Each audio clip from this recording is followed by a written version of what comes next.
Hey, what's going on, Klein and Ellie? Are you ready? I love Klein and Ellie, you little bitch.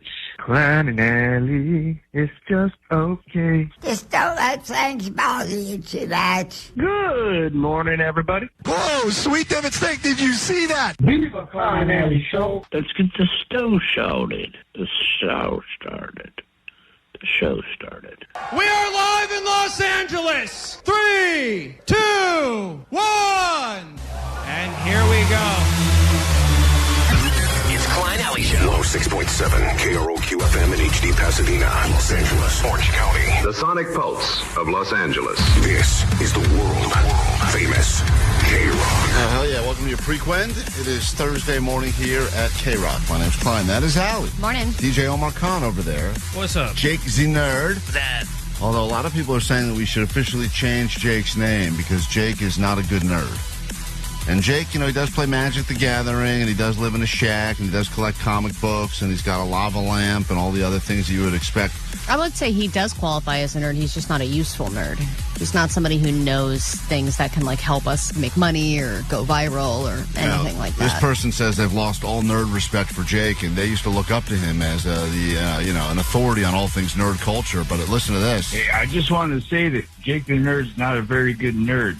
You guys were talking about how the dude from Revenge of the Nerds died. Ogre was badass. And Klein asked him, said, hey, did he have a heart of gold at the end? And yes, he did. If Jake the Nerd had watched Revenge of the Nerds in Paradise, he would know that Ogre became an official nerd and joined Lambda. So, Jake the Nerd, start nerding out better. Apparently, Jake's nerd abilities are being called into question now. Jake, you have not seen Nerds in Paradise? It's been a long time, but I can imagine the scene where Ogre puts the glasses on and starts to laugh. He does that dorky laugh at the end, but it's been a long time. This person also claims, Allie, that Jake is not good at math, which is another nerd skill, but they say yesterday Jake had another math snafu. Hi, so I'm listening to today's podcast, and Klein is talking about how many centimeters is an inch or whatnot, and Jake chimes in and said that it's 2.54 inches. I think if you Google it, it's actually more than that. 10 centimeters is 3.93701 inches. So, not trying to get Jake wrong, but he's actually usually never wrong. So, just want to share that. Okay. That's wrong. Multiple people now. I was giving you the conversion factor. 1 inch is 2.54 centimeters. Oh, yeah, you were. If Jake is no longer Jake the Nerd, Allie, what do we call him? Jake the what? Smelly? Jake the Smell? Jake the Loser? Jake the Loser? Is that just loser? These are great. Thanks, guys. Jake the Low Self-Esteem, maybe? I feel awesome. Jake's movie would be Nerds in Hell. Oh, Jake the Crapper. Jake the Crapper. Yeah. Crapper Jake. We may have to come up with I like Vanessa's. Jake the Purple. Definitely not going with that. That's lame. That sucks. That is terrible. Jake the Virgin? Jake the Virgin. That could all change, actually. Exciting update to get to later this morning. But first, you're no doubt on K-Rock. KROQ. Klein Alley Show. Mornings on K-Rock. K-Rock. Yeah! K-Rock. It's interesting that K-Rock was the first radio station to ever play that band No Doubt, and then when No Doubt was rumored to be reuniting, I believe we got to break the news they would be at Coachella. This was a few years ago, only to find out then again they would get back together for shows at the Sphere that are happening right now, and perhaps you're going this weekend. I know Johnny's he's going to be in Vegas this weekend for the No Doubt shows, then Allie's going later. Listeners have been leaving tons of messages on the Goat Line about just how amazing these shows are. Hey, Klein Alley. I'm a little drunk. Yes, I am a little drunk. Just wanted to call and say, Allie, I know you're going to go see No Doubt in a couple of weeks. I saw her this past weekend. Fantastic show. But if you were wondering if you needed to get your docs shined, the Wynn will offer a luxurious complimentary shoe shine. So you can go to the hotels near the Sphere, and apparently it's a free shoe shine for your Doc Martens. Shoe shine? So you can use all of your old-timey expressions. Allie's wearing her Docs today. Oh, those could use a shine. These could use a bit of a shot. Those are pretty, oh boy. Those are pretty. Nah. Don't change the voice. Yeah, Go back. She's trying to whiten up the voice. I could use a bit of a shine. No. You know what you said. Or if you're actually going through the Venetian, they actually have the old-timey leather and wood seats for your shoe shine in case you need a shoe shine Yeah. before the concert. Anyways, just wanted to let you know. Love you guys. Have a good time. Bye. All right, I'm glad you had a good time in Vegas, getting that complimentary. Those are Shoe Allie's three favorite words back to back. Complimentary shoe shine.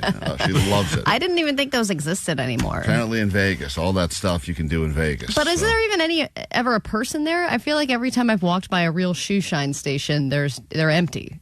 What station, Allie? Shoe shine. All right, we're getting closer. If you'd like Allie's money, you can take it right now by calling us 800-520-1067. We have 5 questions about things happening in the news. You'll learn a thing or two, get bragging rights for life, and beat Allie at her own game. It's a great day to take her money on a Thrifty Thursday, so take it from El Cheapo next at K-Rock. Once again, 800-520-1067.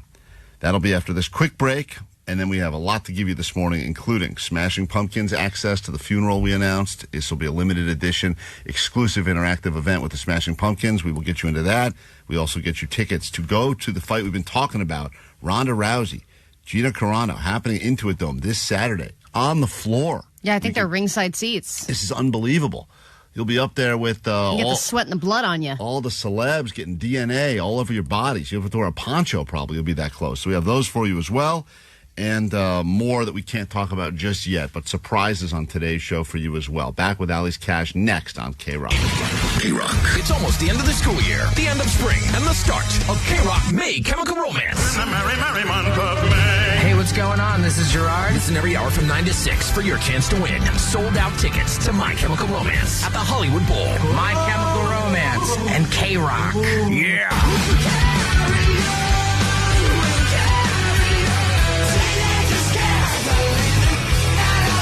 October 30th, courtesy of Live Nation. Win tickets all this week.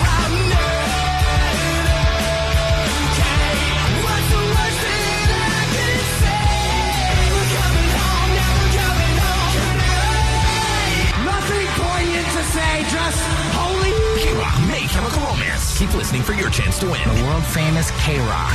KROQ.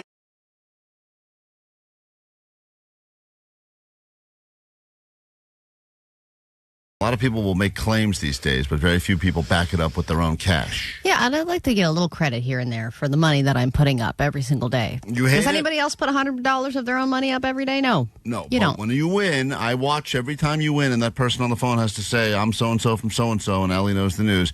You get this excited little cocky, confident look in your eyes where you're like, aha, I'll take that. And then the moments that I lose, you see that little twitch in my eye. Yeah, that's when Allie gets really upset that she ever walked into this a few years ago. And now we say good morning to your competition today. His name is Matthew. He is from Monterey Park. Good morning, Matthew. Welcome to K-Rock. How goes it?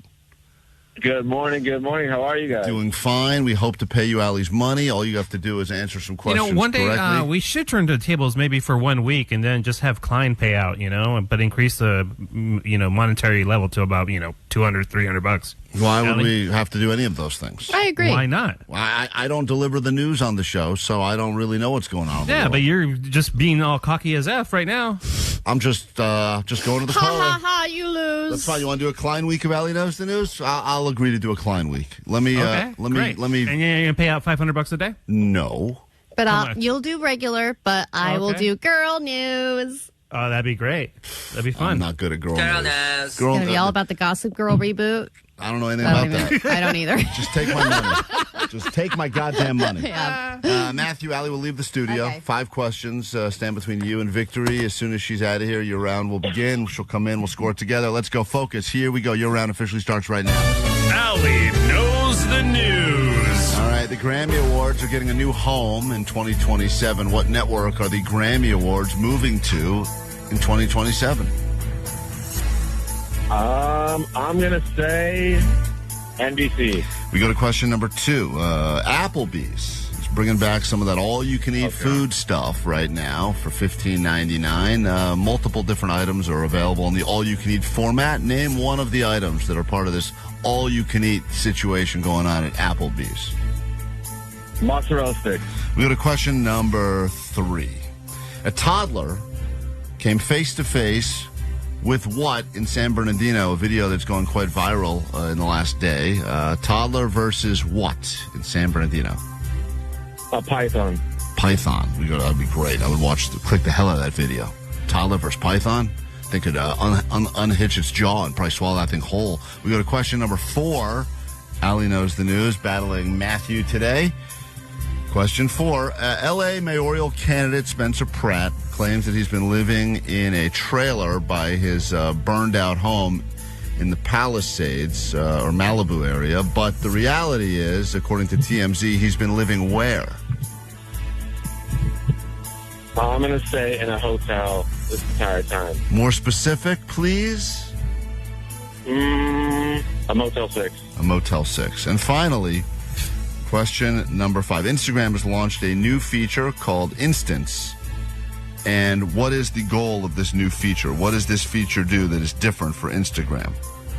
Instants. I believe it's kind of like Snapchat, where you kind of post a temporary picture that disappears after viewed or something like that. All right. You're no dummy. Whatever people have ever accused you of in the past, I stand by you. Allie's back in the studio. Say nothing else. She's re-entering to try to prove that she knows more about you and knows more than you about the news. And Allie is back in here. How did you eat something already? You were only out of there for a minute. What are you eating? I'm still not done. Oh, wow. Is it a steak? No, it's not a steak. I wish. Where's my other steak? Yeah. Shoot, I forgot to buy you a steak yesterday. Oh, my God. I have. On day 2. No. Really? I didn't know I was doing a steak every day. That's going to bake You don't care about me. All right, I'll go. Johnny, I'm going to send you across the street. Get Allie a steak. I'll cook it in the air fryer here. Get something nice. Question number 1. Okay. The Grammy Awards are officially moving to which network in 2027?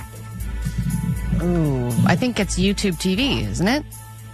Is that your guess? Yeah, but I don't know if I'm right. Okay. He said that they're moving to NBC. Both of you are very, very wrong. They are heading to ABC in 2027, and we move on to question number 2. Score is currently 0-0. Applebee's is bringing back this all-you-can-eat situation, and they have multiple food items that are available to purchase for all-you-can-eat for $15.99 or something like that. Name one of the foods that you could get in the all-you-can-eat variety.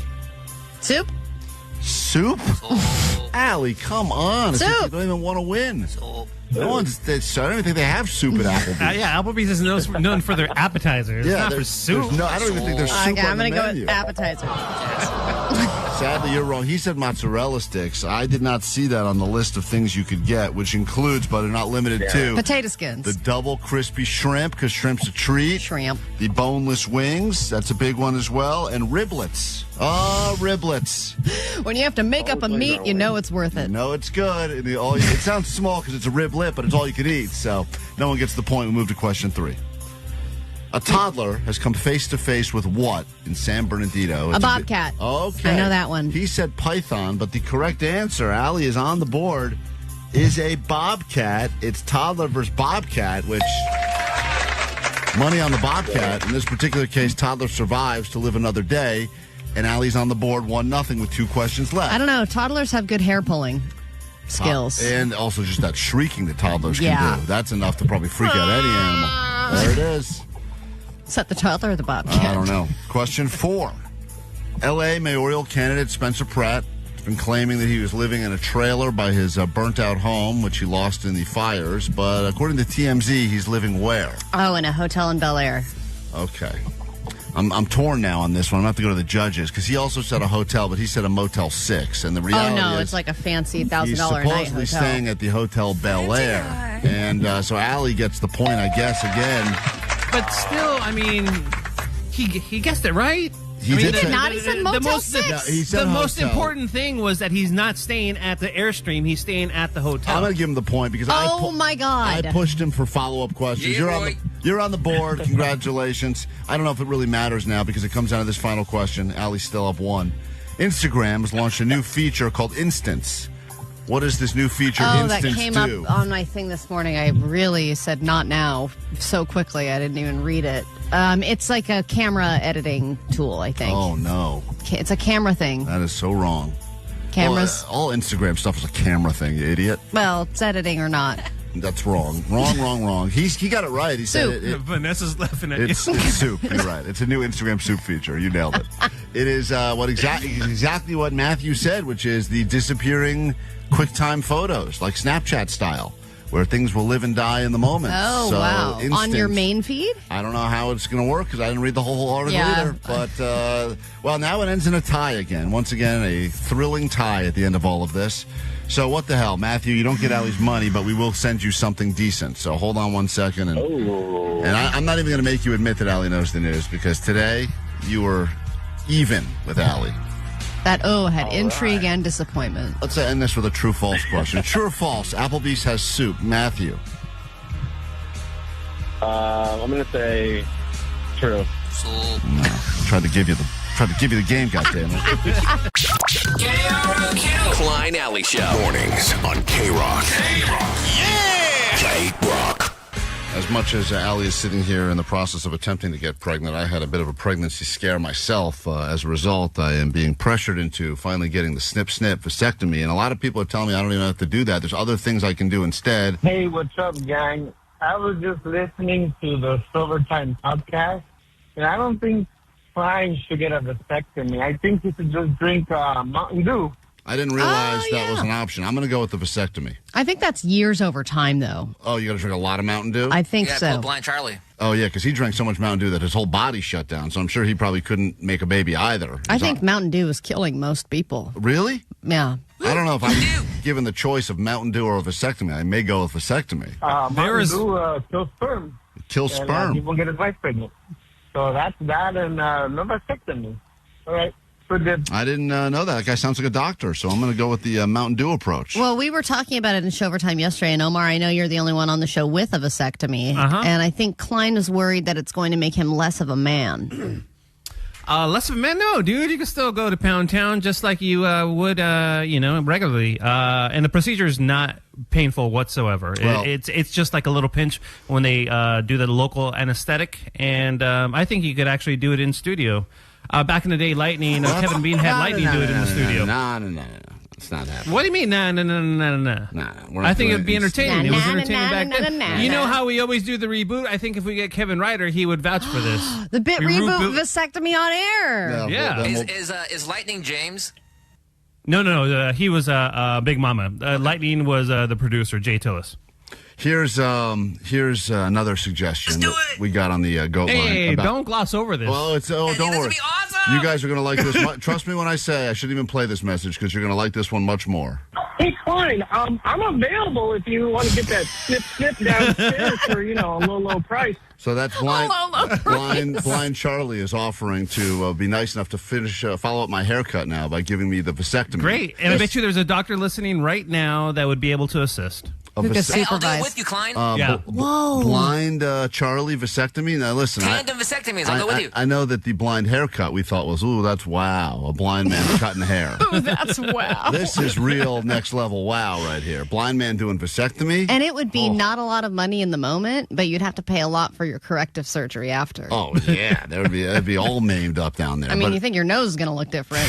Your D is going to look a lot different after that. You could invite Suave Guave. We could get Blitzo drunk, and we could get that Prince Albert piercing done at the same time that you've been, avoiding that you said that you would get for Omar. I never said that. This guy's making stuff up now. At some point. What's funny? Also, I think during the vasectomy, Kevin Bean, unbeknownst to Lightning, hired some strippers to go in there and try to get him aroused during the vasectomy. Oh my God! Because that's the rule: is that if you get the snip, right, you're supposed to do whatever you can do to avoid being aroused, right? How are you going to aroused? You just can't, masturbate for a certain amount of time. I forget, the amount of time. Well, Klein's not going to be able to do that.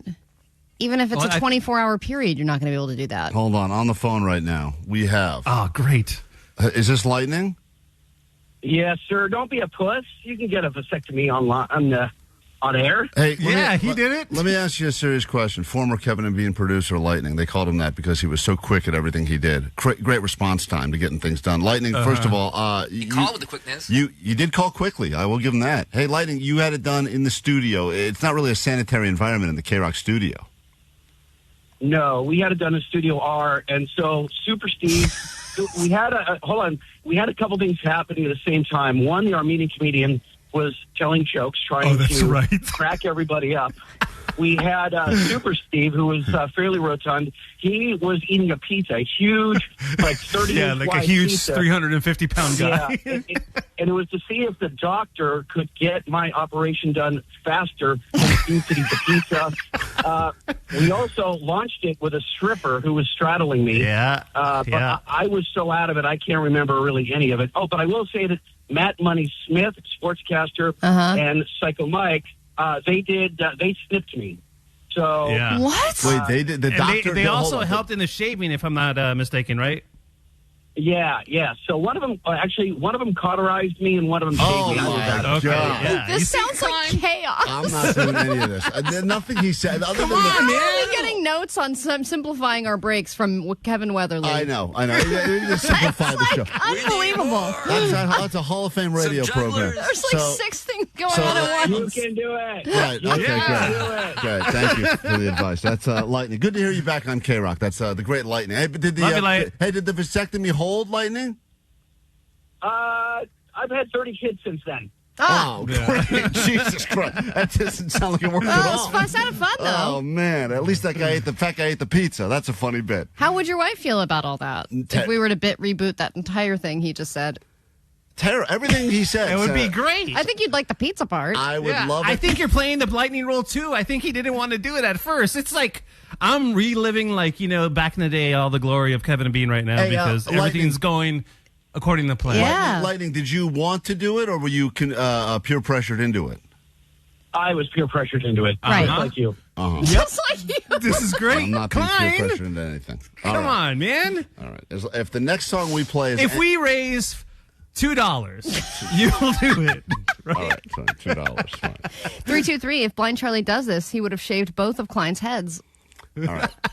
You know what? I'm just going to have another kid, I think. It's easier than all this. I mean, I know that was not in the cards, and I told Allie if I accidentally get pregnant, she can have the baby since she really wants one, and I don't. But the thing I don't want right now is what I just heard from Lightning.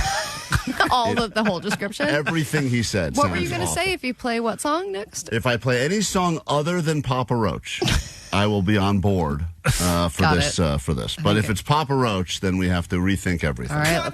Oh, damn. Klein Alley Show. Just a friendly reminder, if you're driving around right now thinking how hungry you are, Allie and I will be giving you the gift of free donuts today at noon at the original Randy's. Look to the giant donut in the sky, as any good superhero would. Find us underneath the giant donut at the original Randy's in Inglewood, as we'll be getting excited for the MMA fight happening this weekend between Allie's absolute number one lady crush, Ronda Rousey. I'm so mad I can't go. Ronda Rousey and Gina Carano. It's going to be great. That fight's happening. And Nate Diaz is back. There's actually a couple of good fights happening. And we'll be getting you on the floor with tickets throughout the show today. And we'll be bringing a last pair of tickets to our event after the show today. So if you are trying to plan a lunch or plan your day accordingly, we'd love to see you between noon and 2 at the original Randy's for a BF Thursday donut. And to get you excited about it, Justin the Ginger, who's in it running the YouTube stream right now, claims that Ghostface Chachi, who apparently makes original music for our YouTube stream, because we're not allowed to play any actual songs because we get cease and desist letters, he created a BF Thursday song. And it's going to be playing probably during the breaks today on K-Rock, but... BF Thursday, exec crap.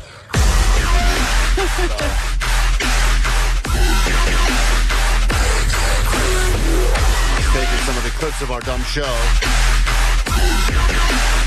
Exec crap. So get ready for your BF Thursday anthems all over the stream today on YouTube. We'll take a quick break. We're back with your news, and then we start giving you stuff this morning on KROQ. The boomers were groovy. The Gen X were dope. The millennials were legit. And the Gen Z were in bad need of a glow-up. Klein Alley Show. The awkward phase of every generation. K-Rock.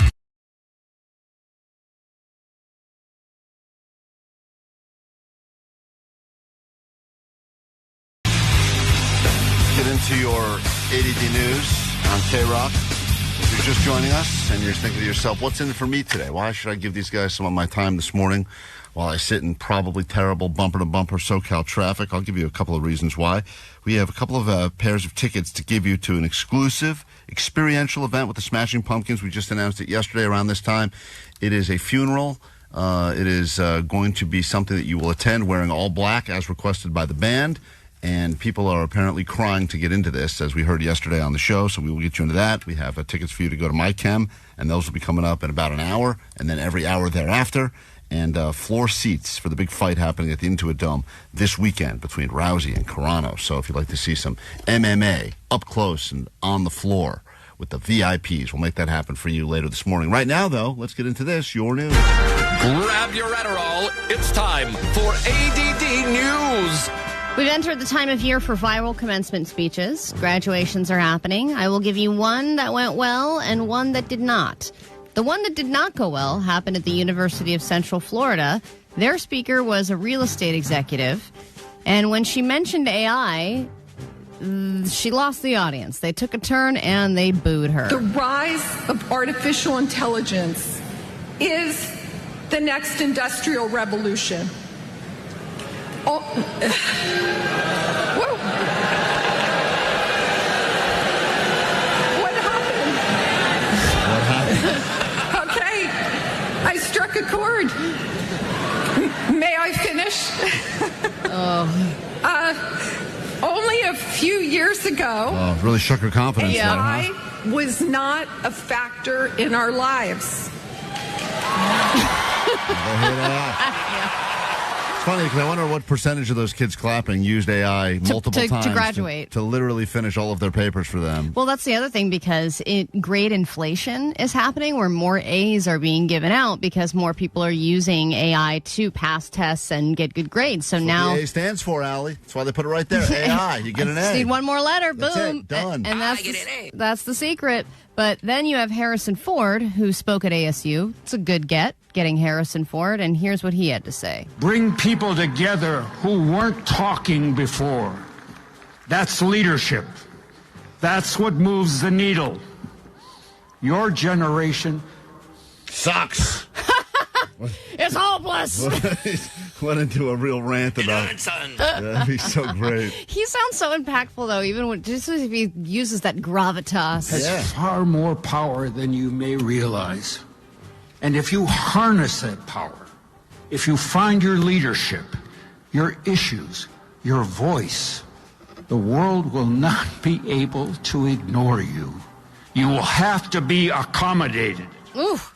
Dr. Believe Jones. me, I know that's true. This is your time. Own it. Enjoy every second of it. What could be worse than getting to the end of your life and realizing that you haven't fully lived it? Impactful. Kalema.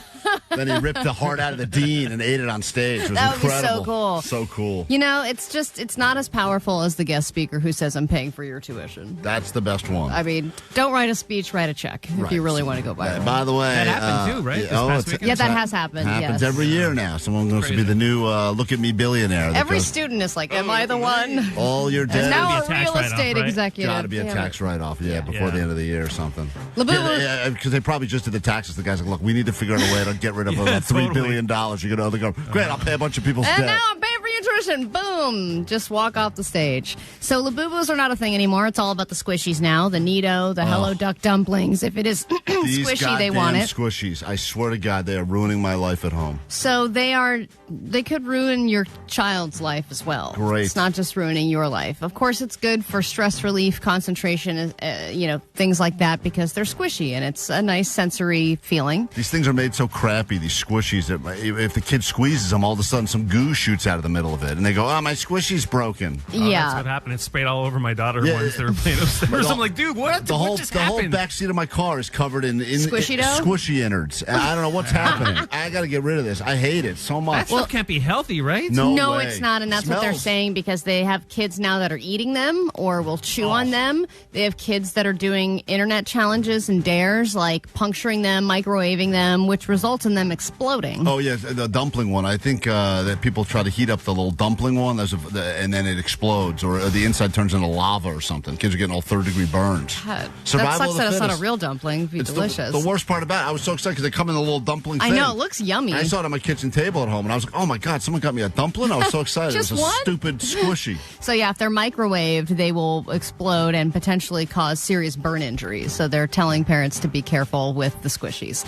And then finally, some good news when it comes to inflation. I know that everything's getting more expensive right now, but not only today at 10 a.m. do you have those $1 Hollywood Bowl tickets that are being given out for summer shows. There's also a good news in bars. They are starting to lower the price of drinks because people just can't afford it anymore. More people are pre-gaming ahead of time before they go out, or they're just not drinking as much. So the $20 cocktail is going away, and a lot of bars are now offering premium cocktails for $10 to $12. And they're trying to just get more volume. They're just trying to get more people back into the bars by offering cheaper drinks. And then I'm sure they'll raise the prices again. But even bottles of alcohol, hard booze, at grocery stores and stuff, you might see some of those prices coming down. You need to just go ahead and extend just like we did with our summer hours, you need to extend your happy hours. Because happy hours are always... I would go if it right. went till 7, Extended happy hours, and then it starts to be fair again. We got to get people back in the habit. This movie theater's been doing the same thing, trying to get people's asses back in the movie theaters again. No, you're so right, because the happy hour used to just be 1 or 2 hours. It needs to be like a 4 to 5 hour experience. Extend it. Whenever you show up, it's your happy... Whenever someone's at a bar, it's the happiest hour of their day, so let them have their happy hour. Let it and be hook 'em happy. up. More We happy. get into a brand new hour of the show right now, and we are going to solve an alien investigation mystery that is happening with our expert. This guy knows everything there is to know about aliens, and he's going to be on with us coming up in moments on K-Rock.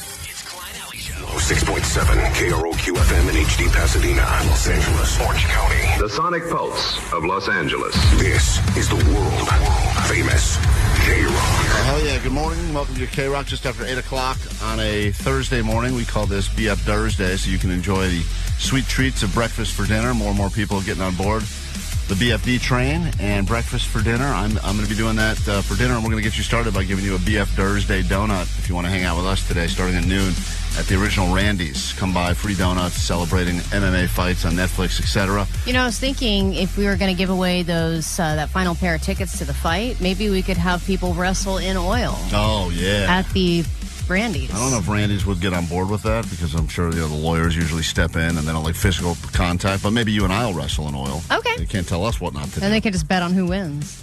This alien expert is going to be joining us in moments. You know this guy. He's been on with us before. Whenever there's an alien story in the news, I don't think there's a bigger story in the world of extraterrestrials in the past, maybe in our entire lifetime, than all these top secret government documents that have been released this week. Yeah, the Pentagon released their first batch of UFO files and sightings and stuff like that from like the military and astronauts. And this guy, Bob from MUFON, he has kept a record of every UFO sighting and studied it. So he knows what's the most exciting thing about this first dump. It's not Muffin, Vanessa. It's MUFON. It's the Mutual something about... UFO Network. UFO Network. I don't know what it stands for. The Mutual something about. Yeah, but it's Muffin. MUFON. Muffin! MUFON. He's going to be joining us in moments. So, as we, how fitting, Allie. It's almost like we planned it. An alien ant farm song into an expert on all things aliens.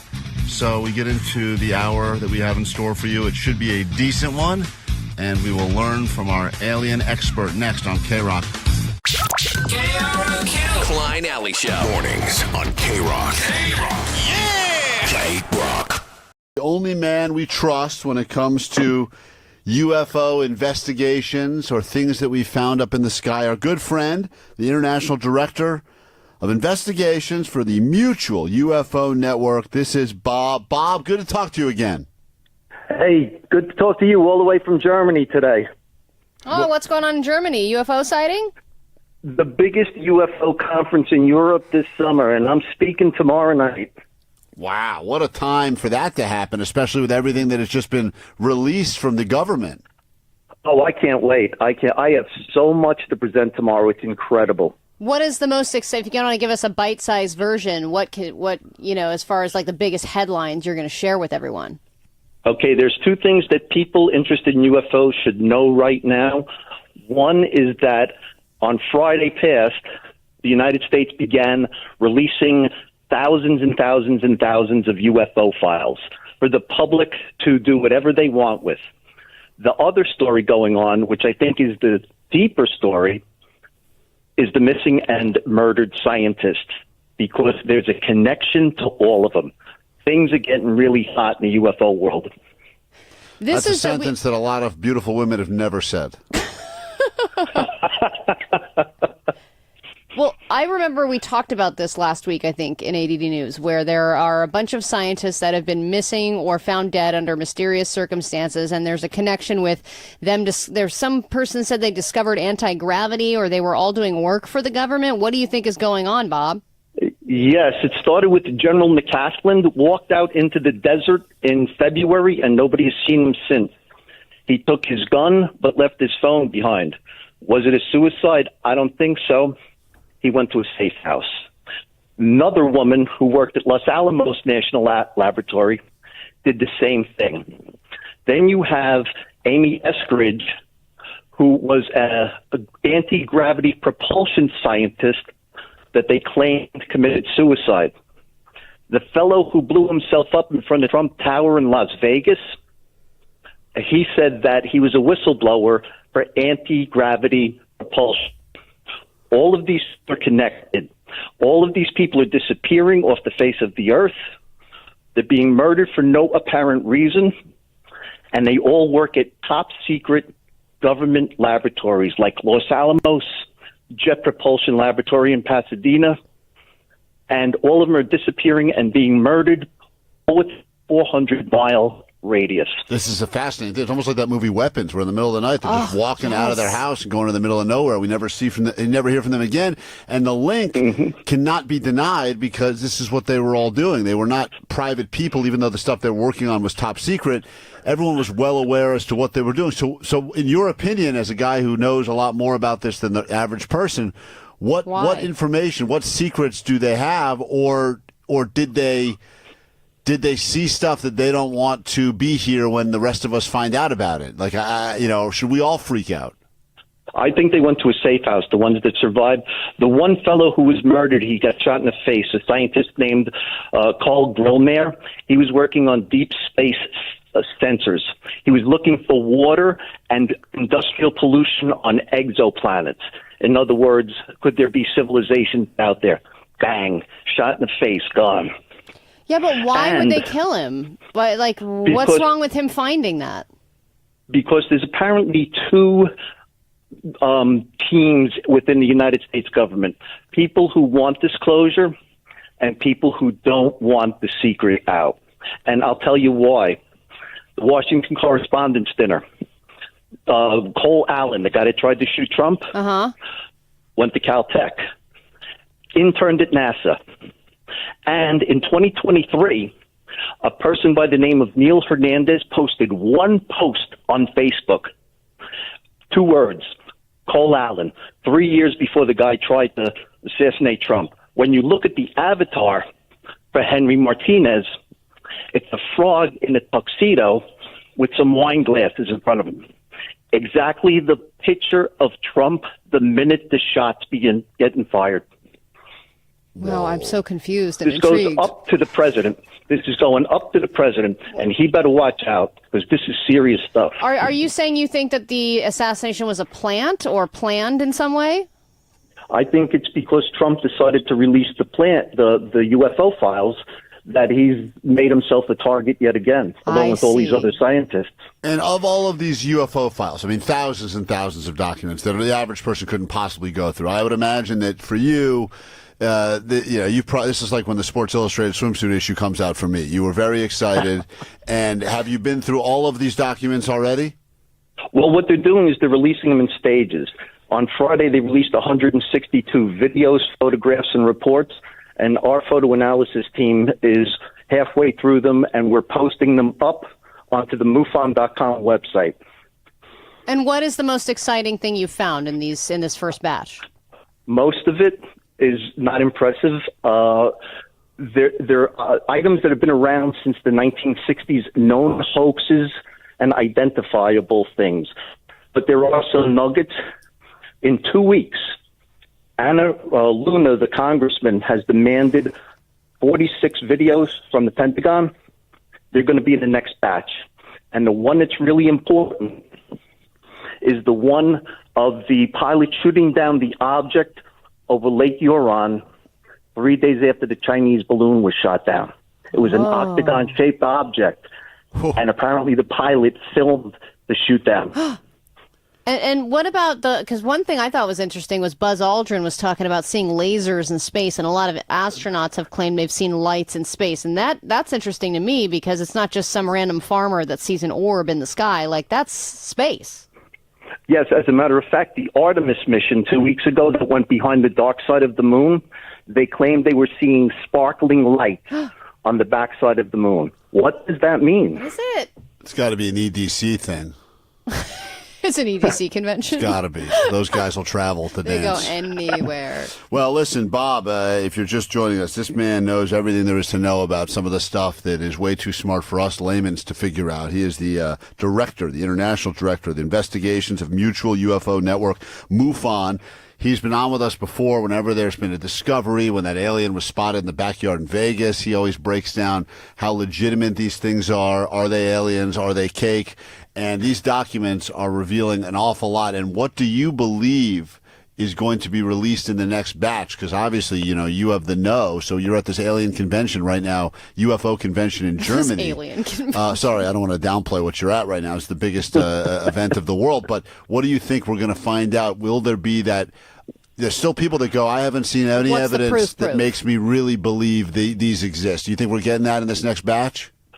I think you may get several really important ones. I can tell you that in the current batch, there are 3 videos of what we call fast movers, and MUFON actually has about 10 more videos of these things, very small, white, 5-foot-long things flying at low altitude at 5,000 miles per hour. So they're the ones I'm concentrating on. We call them fast movers. So those are the most interesting because they are the most unlike anything you would see in nature. Yes, apparently they may be the Tic Tacs that we've caught on film. And have you ever experienced a UFO? I have 3 minor sightings. I saw a ball of light. I saw a silver orb pacing my train one day, and something odd in the Appalachian Mountains that looked like a tank in the air. But I've never been abducted. You've asked me that before. I've never been abducted. No probing, no abduction, nothing. No, I'm still okay. I saw a shiny white orb earlier this morning, and it was Allie. Unexplainable. It's an unattractive... It can also be described as something weird in the Appalachian Mountains. Yeah, so I don't know if there's any documents about that, but I thought about shooting myself in the face after I saw it. Well, listen, let me tell you, your knowledge is fascinating. You can talk about that in your conference. Yeah, if you want to bring up the alley orb joke, you can tell that to your friends in Germany. Sure, it'll go over hey, listen, well. guys, I hear you're killing it in the ratings. Congratulations. What? Who is finding this stuff out? Who is saying this stuff? Are these the aliens talking or what? I just pulled it off of Google AI. Oh, well, then it must Google. be true. Wow. Listen, I'll tell you one thing. You are you're a big reason why having experts like you in our bullpen to call whenever these things happen are very helpful. I know you're all the way in Germany now, and you've got you're the big keynote speaker at the conference. I would imagine that's a big deal, and the fact that you spent some time to talk to everyone in the Los Angeles, Southern California area means a lot to us. And if there's any aliens listening to this radio frequency right now, Bob, what would you like to say to them? Be careful of the anal probes. All right. Nice. It's good advice in general. Good use of your time. Thanks, Bob. You're going to crush it in Germany. Good talking to you again. Always great talking to you guys. Thank you. See you next time. Bye, the great Bob Spearing. This Bye. guy is the expert, all things UFO.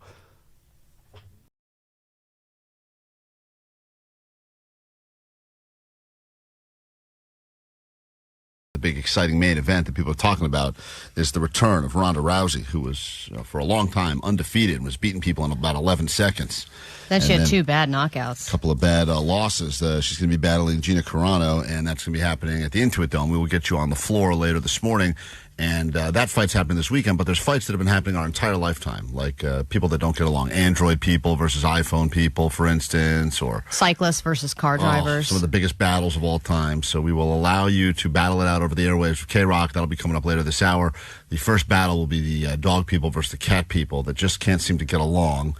And I'm a cat person, you're a dog person. I know, and we hate each other at our core. So we just fight. Get to that coming up. You could score yourself some floor seats for the big fight this weekend, and we got that to get to. I have a question because I was told yesterday on the way home to do a job that I don't think any guy likes to do. And on the way home, as I usually do, I'll call the wife or text her and say, hey, heading back. I live in the valley, so when I'm on this side of the hill, I'm always like, I need anything from this side of the hill. Because, going over... You're just asking for it, man. I know. Yeah. It's a stupid question. I got to stop asking it. Just go home. I should just go home. But then on the times where I have gone home, she's like, that's the time where she's like, I needed something on that side of the hill. And then she makes you go get it? No, but I go like, well, what are the odds? So I just call it's easier. And this particular time, she's like, you know what? I need pads. Woman issues? Yeah, woman issues. That's right. And I said, hey, not my department. I'm not cut out for that. I've done this before. If I'm specifically, hey, I'm at CVS, I'm at Walgreens. You need anything? Sometimes she'll be like, but she's a tampon girl. I know that. Well, yeah, most people are tampon girls. But because of all the stuff. My wife's a mix. A mix? Yeah. One time I went. How do you even know that? And I just ended up buying like 4 different boxes, and I'll just return whatever you don't need. Can you even return that stuff? Yeah, of course. Oh, yeah, you can. It's more embarrassing and everything. And returning it. Yeah, return it. I don't care. It's gotta be far I just worse. I got the wrong ones. What else you got? Dude, Well, so she switches it up based on her mood? On what activity she's doing. What? Oh, yeah. I think so. What activity she's doing. You're swimming, you definitely go pads. I'm rock climbing today. So I don't know. I should have done what Omar did. I just, like an idiot, I just went in there and... Did she give you any specifics? No. Oh, no. No, she needs to tell you exactly. She needs to send you screenshots. First You of all, can't be held responsible for that. You don't know what the hell it is. There are so many options. I mean, more options for that than there even are for salad dressings. It's Limited crazy. flow, extra flow, And heavy most of them, flow. yeah, it's all about maximum absorbency, 12 hours all day long. These ones have flies, and these ones don't. I did the thing that I would have wanted. I looked at the one that looked the most pillowy. And I said, like thick? No, Well, yeah, no S, Sally. Then it's like you're wearing a diaper. That's what she said. So I said, well, if I'm one of them, some of them looked like I thought it was for comfort. I thought the idea was, when you sit down on this, it's going to be more comfortable. Like a more cushion? Yeah, so I got So you just bounce right back up again? Yeah, like flubber. So I got one of the. I got the one that looked the most cushiony. I mean, you want whatever and she said has. It was all wrong. I said, especially if you don't wear pads and you're wearing tampons like most people, if you have to wear that, you want it to seem like you are wearing nothing, and you want everything to be as absorbent as possible. She held this thing up. She took it out of the packaging. The thing looked like a toga. It was massive. Yeah, she goes, "How am I supposed to fit this into my underwear?" I said, "I don't know." Her underwear is so tiny. So tiny. She's got this little tiny thong and this massive thing that looks like a bed sheet. And I said, "Look, you said you didn't give me any instructions. I stopped. I did it. I got the one that I thought looked the most comfortable. I would have wanted to sit on it." She goes, "Why do you keep saying sit on it?" I go, "I don't know how it works. I thought you sit. I don't know. It's for comfort. I thought." Well, you're supposed to wear it when you're standing or sitting, not just when you're sitting. Yeah, I understand it goes with you, but I also thought if you sit down, you're like, "Oh, pillow, even better." Take some of those to a concert. Yeah. So if you've worn a diaper, it's not comfortable, and a diaper is more comfortable because it's covering everything. This is just covering a small part of you. Trust me, this was covering everything. It was massive. So she said I screwed up because I got the wrong brand, which I didn't know. I got the wrong size, which I didn't know. Yeah. And I got the wrong thickness. Mm-hmm. Which some of them are scented too. No, I wasn't going to. Why would I ask any questions? Who am I going to ask a question to? So you don't waste any time. And money. Ask questions to her? Yeah. Of course. Oh, so send me exactly what type you want. Right. I guess, I don't know. I mean, it felt like I was being set up for failure is my point. You were. Yeah, she needed to tell you. Because I've never even purchased a condom. I wouldn't know what to do if someone said pick up a pack of condoms on the way home. By the way, my wife, when she asked me to go get them, she was very specific. I want this one, this type. And they had that type, but they had more types under that umbrella. It was so confusing. I know. And I went and I kept saying, what flavor? What flavor? And she said, they're not in flavors. And I go, it says on the box there's different flavors. Do you want Sierra Breeze or whatever? And she goes, those are scents. That's what she said. They're not flavors. Whatever you like, honey. So, oh God, you're gonna be the one down there. So it was basically another fail on my part, and I can't even return them now. Did you get them with wings? I don't know. Yes, maybe. I mean, they were so big. You can fold around the underwear. I think they had everything. I mean, it was massive. So don't. Turns into a submarine. I think it's got wings, all the wings. It's like a 747. Klein Alley Show. Mornings on K-Rock. Yeah! K-Rock. People love to fight these days, and they say no one can get along about anything, including what to listen to on the radio. But you've somehow stumbled to K-Rock at the exact right time. And if you're new to the show, we are Klein Alley Show. But more importantly, we have tickets for you on the floor this weekend at the Intuit Dome to watch a fight that will be live on Netflix. And Nate Diaz is back in the ring. A lot of great fighters will be there. Is that the undercards? And there's a lot of good undercards as well. And then, of course, you've got this main event, which is Gina Carano versus Ronda Rousey. I think Ronda Rousey is a favorite. Oh, yeah. So far. I got to look. I haven't even looked at the odds yet, but I would imagine probably just from history alone. And we are going to, before we get ready for the fight of the week, talk about some of the fights of our lifetime. And if you are a dog person through and through, or if you are a cat person through and through, we'd love to hear from you now on the phones of K-Rock at 800-520-1067. We will let you battle it out. We've got a few questions, and we'll pit one dog person versus one cat person against each other. And whoever wins that fight will actually get to go to the fight and sit on the floor at the Intuit Dome. Which one of them will be a single woman? We'll have to find out. It's going to be the cat woman. But we'll pretend we don't know.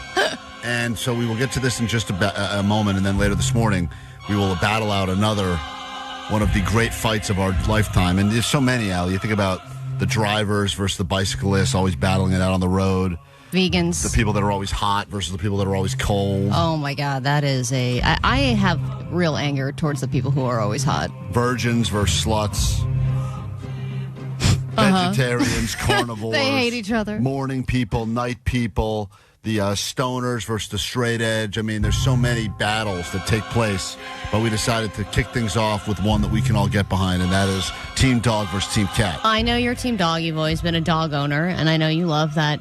Go for a walk in the middle of the evening with your little dog walker joints and hang out with people at the park, make small talk. But I love being a cat owner because I don't have to do that, and I can go out of town for a weekend without being like, who's going to take care of my dog? Or I have to bring my dog. They're good, I promise. That's why it feels like cat people are only half committed to actually having a pet, because they kind of like, it's great. They're like, I want a pet when I want one, and then I don't want one when I don't. So I just let it go out there and play with the coyotes. I don't just have a dog that loves me unconditionally. I have a cat, and I have to earn their love. But your cats hate you. That's right. It's a challenge. Right. So otherwise, too easy. Too easy for you. We've got contestants on the phone right now representing Team Dog and Team Cat, and they will battle it out. One of them will score themselves floor seats for the big fight this weekend, which will be live on Netflix. But when it comes down to it, I'm going to try to be as objective as possible, even though obviously I'm Team Dog going into this. Whoever has the better arguments, I feel like I will give the vote to.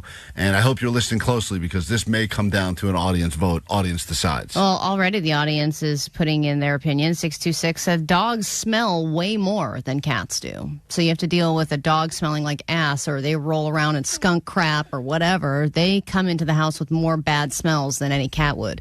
Yeah, but your cat's turd out right in the home. And anyone who's got a cat home doesn't even know how bad their house smells because they get nose blind to it. So they don't realize their place smells of cat urine and kitty litter. Also, cats bring in dead animals. And I think if you close the cat door. I think cats are like poisonous to babies or something. Isn't there some crazy cat scratch AIDS or something? They can also smother them in their sleep. Yeah, there's like a lot of issues with these cats. Cats are evil as hell, man. They're savage, dude. They also like to kill things and then not eat them, just play with their bodies. Let me say hi to Nancy right now. Now, Nancy claims that Who will they be? Nancy, I'm going to assume, just on name alone, you're a cat person. Are we right or are we wrong? Very wrong. I have 7 dogs. Oh, wow. 7 dogs. Wow. Are they all little ones? Wait, no, they're not little. They range from a Frenchie up to an Australian cattle dog pit bull mix. Give me the names of all of your dogs currently. Go ahead. Yes. We have Bruno, Lucy, Captain, Sparky, Zella, and my dog, my Frenchie, which is Gizmo. And how much money a month do you think you're spending in dog food? Oh, shit. Sorry.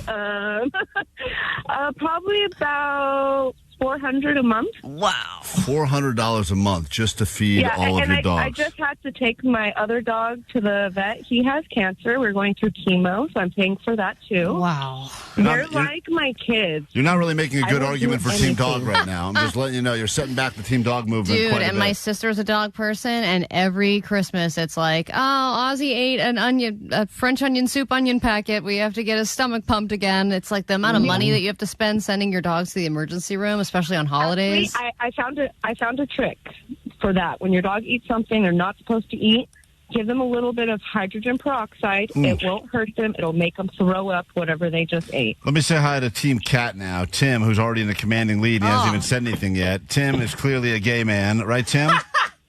Yeah. Wait. Gay hairstylist. You forget I do hair. Oh, you do? We forget. We just met you. You do hair and you're a cat guy. Listen, And he I has met a you guys at the Halloween thing a while back, Bad Omens. Anyway, I have a cat that uses a toilet. No litter box, no buying litter, no litter. Nothing says old people as a house that smells like cat litter. Ours doesn't. Okay, because you have taught your cat how to use the toilet because cats are, everyone argues, smarter than dogs. And Tim, what is the name of your cat? Gia. Gia. Gia, little kitty, today. She has a few names. All right. Great. 7 names for one cat. So here's what's going to happen, guys. It's Tim versus Nancy. Nancy, shocking, in a real twist. I thought we would have had some dude on as a dog guy and some lady like Nancy on that had 7 cats. So I know, real. Just goes to show you that all the stereotypes we thought are not true. It's time now for the battle. Round 1, cat person versus dog person. On the line, tickets to an actual fight happening this weekend. Ali, why don't you go ahead and give them the round 1 question? Okay. Will you give us your gotcha, like how you got your animal story? Well, it could take Nancy 6 years to give us that. Nancy, just pick one. Tim, you can give us the story, but and don't make it like half an hour long. Yeah, people love the origin story of their pets. So And they're all annoying. All equally annoying, but we got to go decide which one of you people is less annoying. So, Tim, we'll start with you. What's the origin story of Gia? My wife grew up with cats. She wanted cats. I'm allergic to cats, but I'm not allergic to Siamese cats. And then when she taught her to use the toilet, sold. So that's why you're like, I'll take this cat if it can crap on the toilet. All right, that's an interesting origin story. Right. Nancy, of all of your dogs, which one are you going to give us the origin story for? Oh, my little Gizmo, my Frenchie. He's small, but he thinks he's bigger than my Australian cattle dog. My pit bull fell into the pool, and my Frenchie jumped in and was going to try to get him. He was trying to save him. That's what's interesting about dogs. Loyal to a fault. If they don't even know how to swim, but they know that one of their pack is in danger, they will risk their own life to save. The cat would have walked by, probably looked smugly as you drown in the pool. That's a cat move. Oh, yeah. Round 1, interesting stories. Yeah. We move to round 2. 503 said, if you die in your home, a dog will sit at your feet for days. The cat will jump up on the counter, lick the butter because they know there's nothing you can do about it, and then they'll eat your body. Eventually, they will eat your body. We go to question 2, round 2 now. What is the last bad thing that your animal did? Tim, we get you first again. Tim, you have 1 cat, but what is the last bad thing your cat did?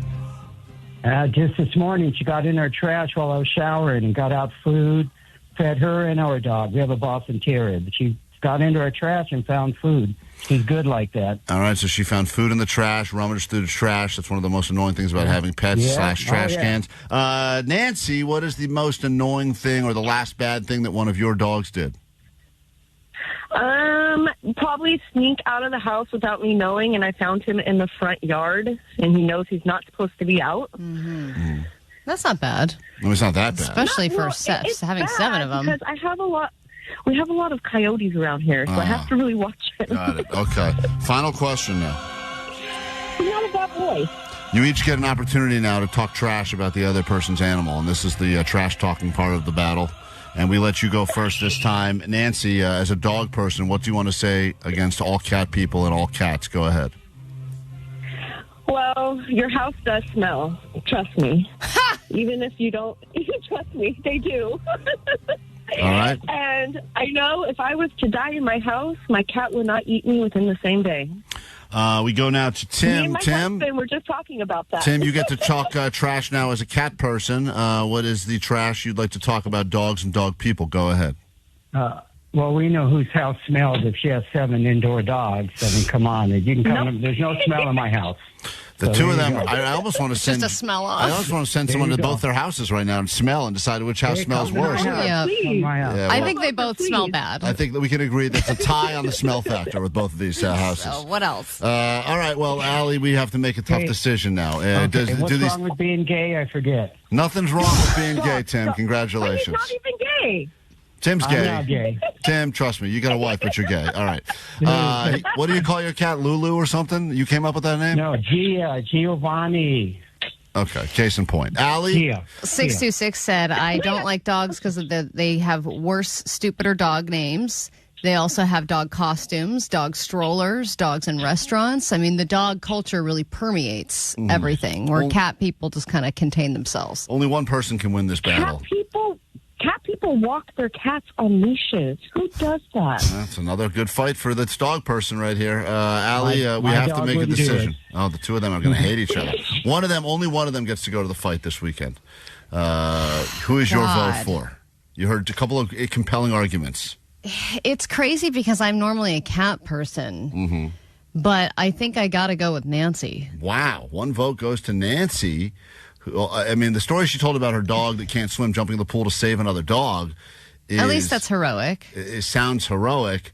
But also she had the stereotypical, my little dog thinks he's a big dog. Right. That's one of those annoying things dog people say, too. Yes, and it's the body of a Chihuahua, but the heart of a Great Dane. I got it. All right. The heart of a bear. I believe it. All right, listen. You also get my vote, Nancy, just because I want to shut you up. But congratulations. You will be at the fight this weekend. So enjoy yourself. A couple of female fighters battling it out. And that's going to be happening this weekend and live on Netflix. And we have another battle to get to next hour. So be ready to be called on to defend whatever it is that we're asking for. That'll be coming up. And in 15 minutes, we get you to the Hollywood Bowl for My Chemical Romance right here on K-R-R-O-O-Q. Everyone's probably doing some kind of drugs and something illegal. It can't be good. Klein Alley Show. K-Rock. We all hear.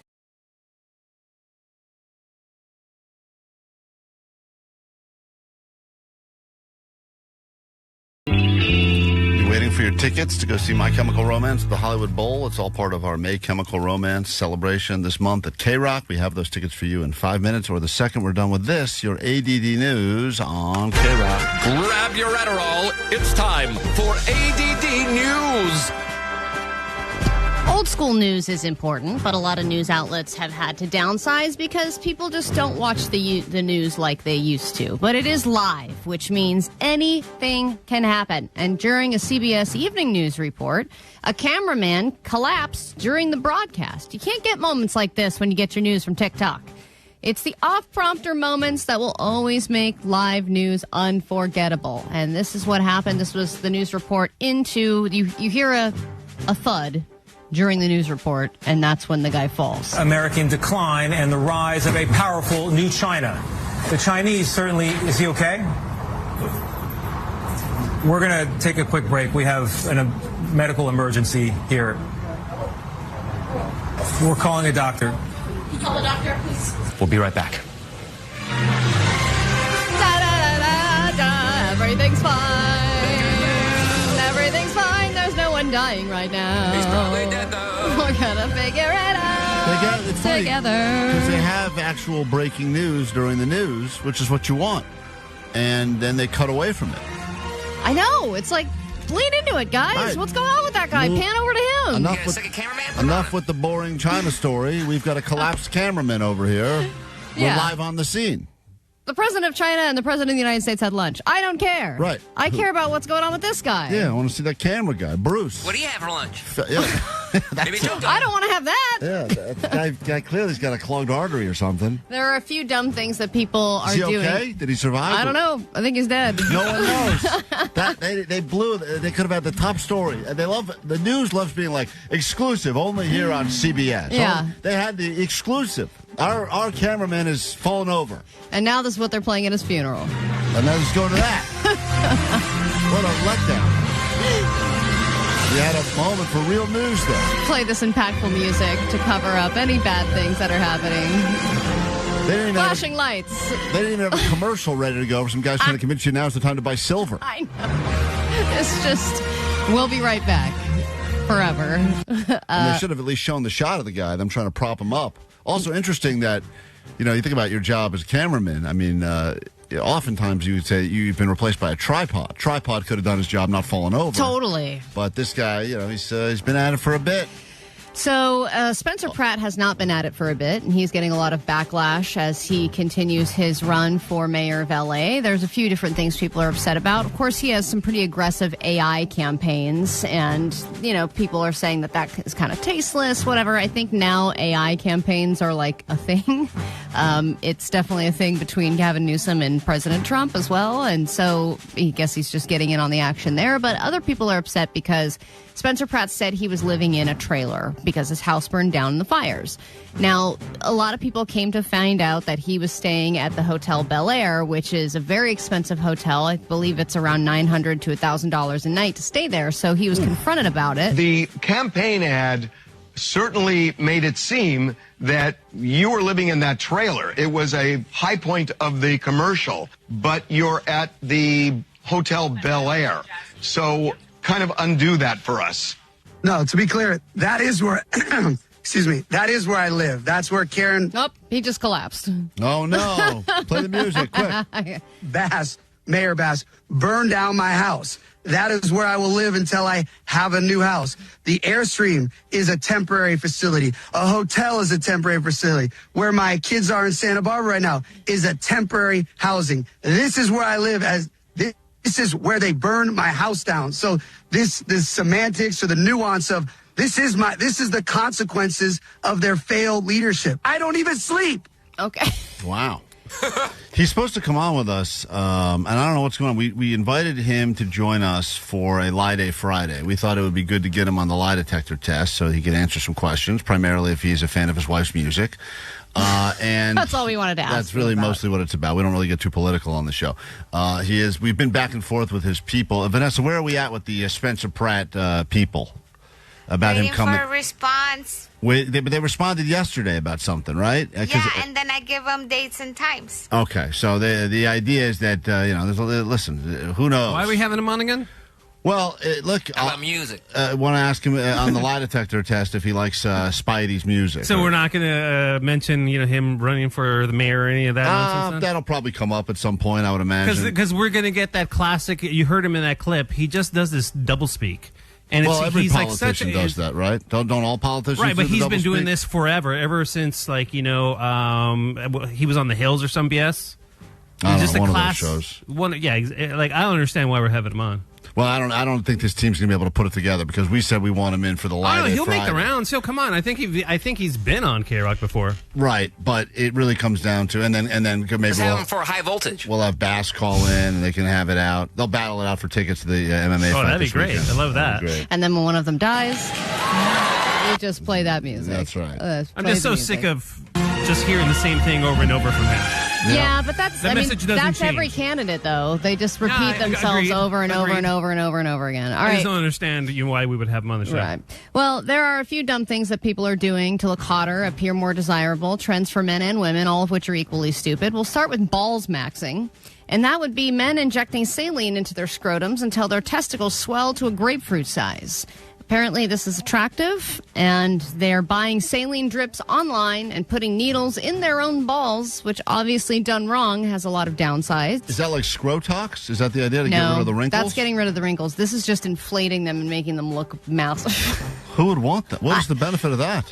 Cushion. That's what I don't understand is I don't think women like giant balls, do they? No, but I think they rather have them look smooth and then rather than like all wrinkly and ugly. I don't want them looking puffy. But also, the bigger the balls, the smaller your other thing looks. Yeah, exactly True. right. Optical illusion. Why wouldn't you want to shrink them? Yeah, shrink the balls.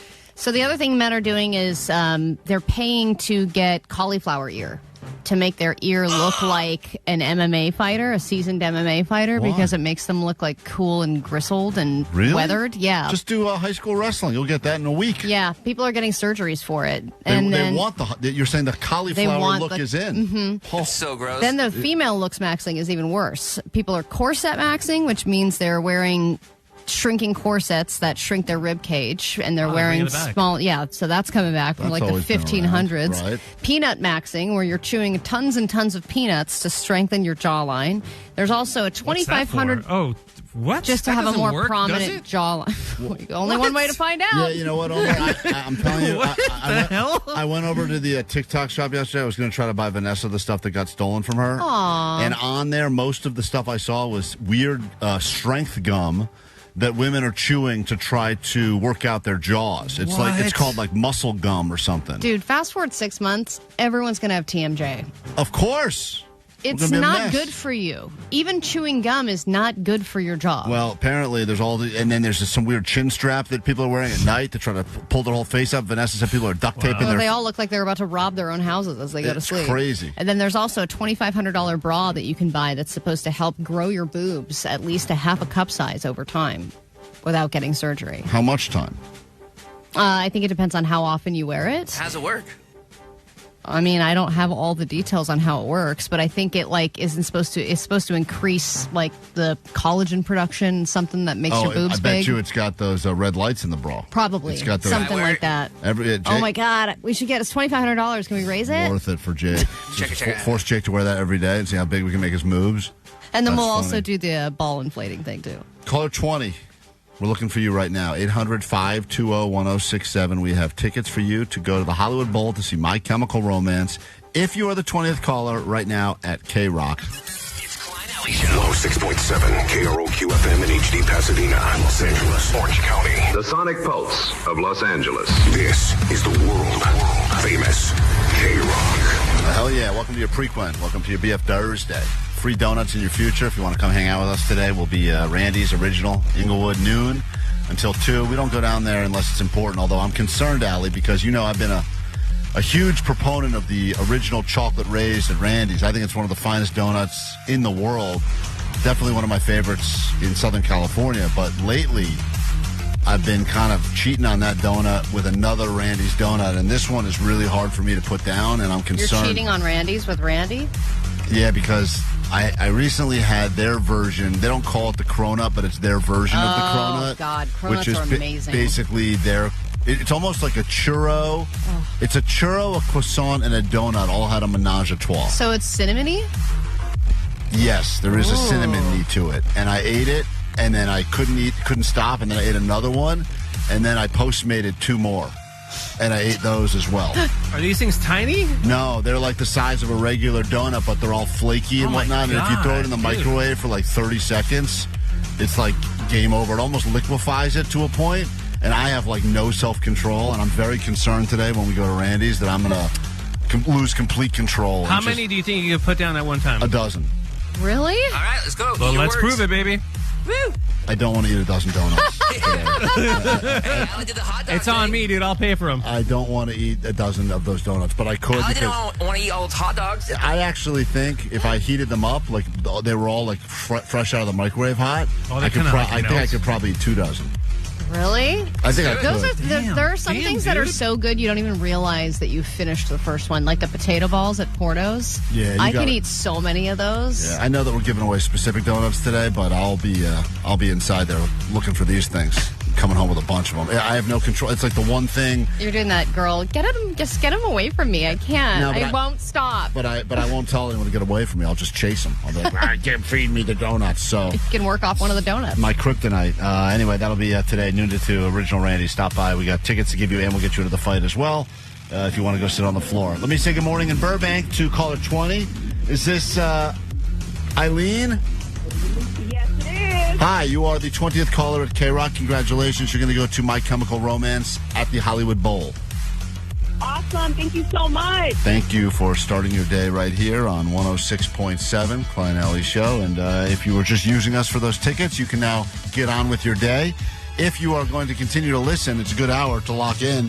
Funeral fails. That's right, funeral fails could get you into a Smashing Pumpkins themed funeral this weekend, and we'll get into that after this on K-Rock. KROQ. Klein Alley Show. Mornings on K-Rock. K-Rock. Yeah! K-Rock. I can't believe how quickly we are getting through the spring and into summer. I think my kids notified me that they were told they only had like 17 actual school days left this year, which blew my mind. My kid's last day is next Thursday. That is crazy. I can't even fathom that, and that's why people are leaving messages like this on the GOAT line. Guys, it's that time of the year. I'm not sure if I heard a firework or a gunshot. Oh, it's almost that time. Once June starts, I guess we're officially in firework or gunshot season, which will last through most of the summer. So I can't believe that's almost here. And then, of course, some other thoughts coming through on the GOAT line that we wanted to share with you, including this suggestion based on yesterday's very, very personal Showtime episode where we shared a lot of deep, dark personal secrets. In lieu of Showtime today, can we please get an OBGYN to do an AMA on the show and have a Johnny Doesn't Know female anatomy segment in that?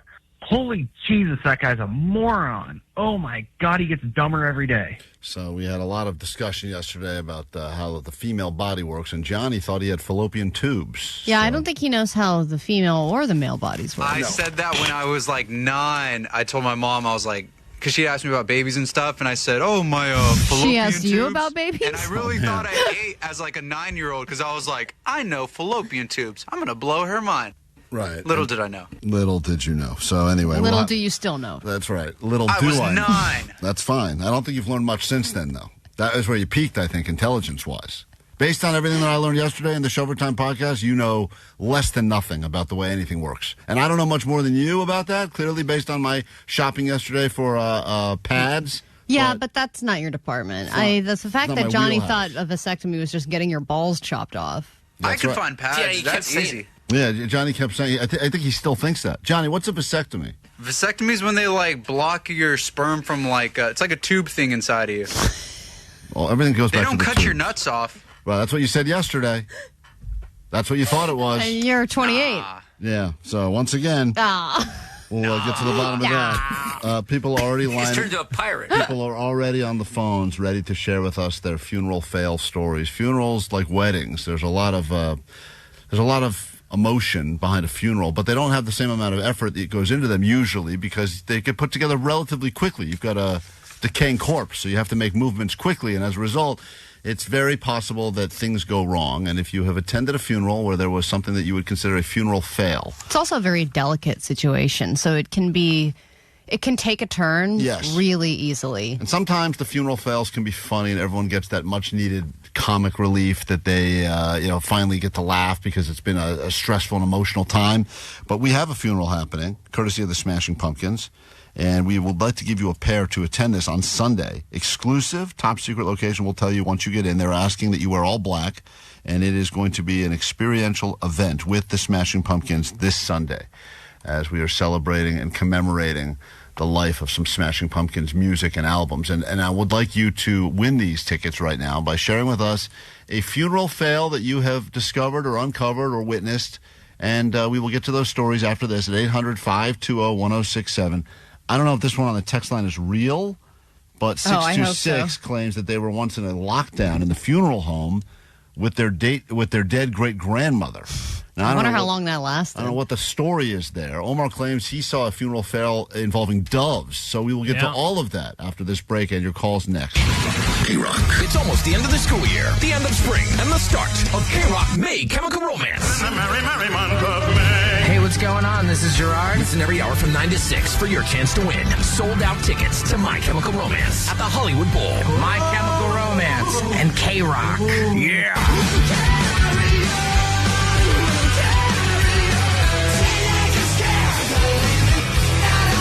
October 30th, courtesy of Live Nation. Win tickets all this week.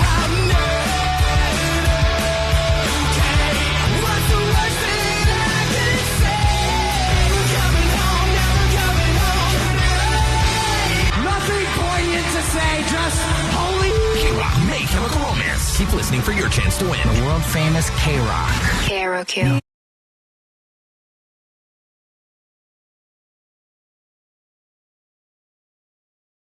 Normally you wouldn't be excited about being invited to a funeral, but when the funeral is being put on by Smashing Pumpkins and it's in memoriam of Zero from 1995 to 2026, you will want to be in attendance, and we have some tickets for you right now if you agree to wear all black, as Billy Corgan of the band has requested. And we are asking for you right now to share with us funeral fails. Even when funerals go according to plan, it's usually not one of those days that you choose to remember, probably not the highlight of your week going to a funeral, and I've been to a few, and they're all sad for different reasons. But when something doesn't go according to plan, it can bring you that much-needed comic relief. Yeah, like 424, who said, my abuela insisted on making homemade tamales for the funeral reception, and nobody knew if it was...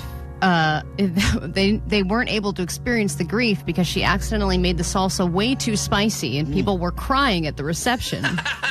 But not because they were grieving, because their mouths were on fire. Right, as long as you see tears, that's all that matters. So this person apparently was loved by so many people, I didn't realize that abuela's tamales were too spicy.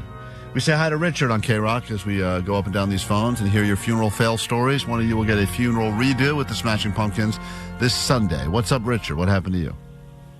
Hey, so this actually happened about a year ago. A high school friend of mine passed away, and so I drove out to Riverside. I'm coming from the Valley, and it was at a funeral home. And it turns out that this funeral home hosts multiple funerals, and I wound up at the wrong one.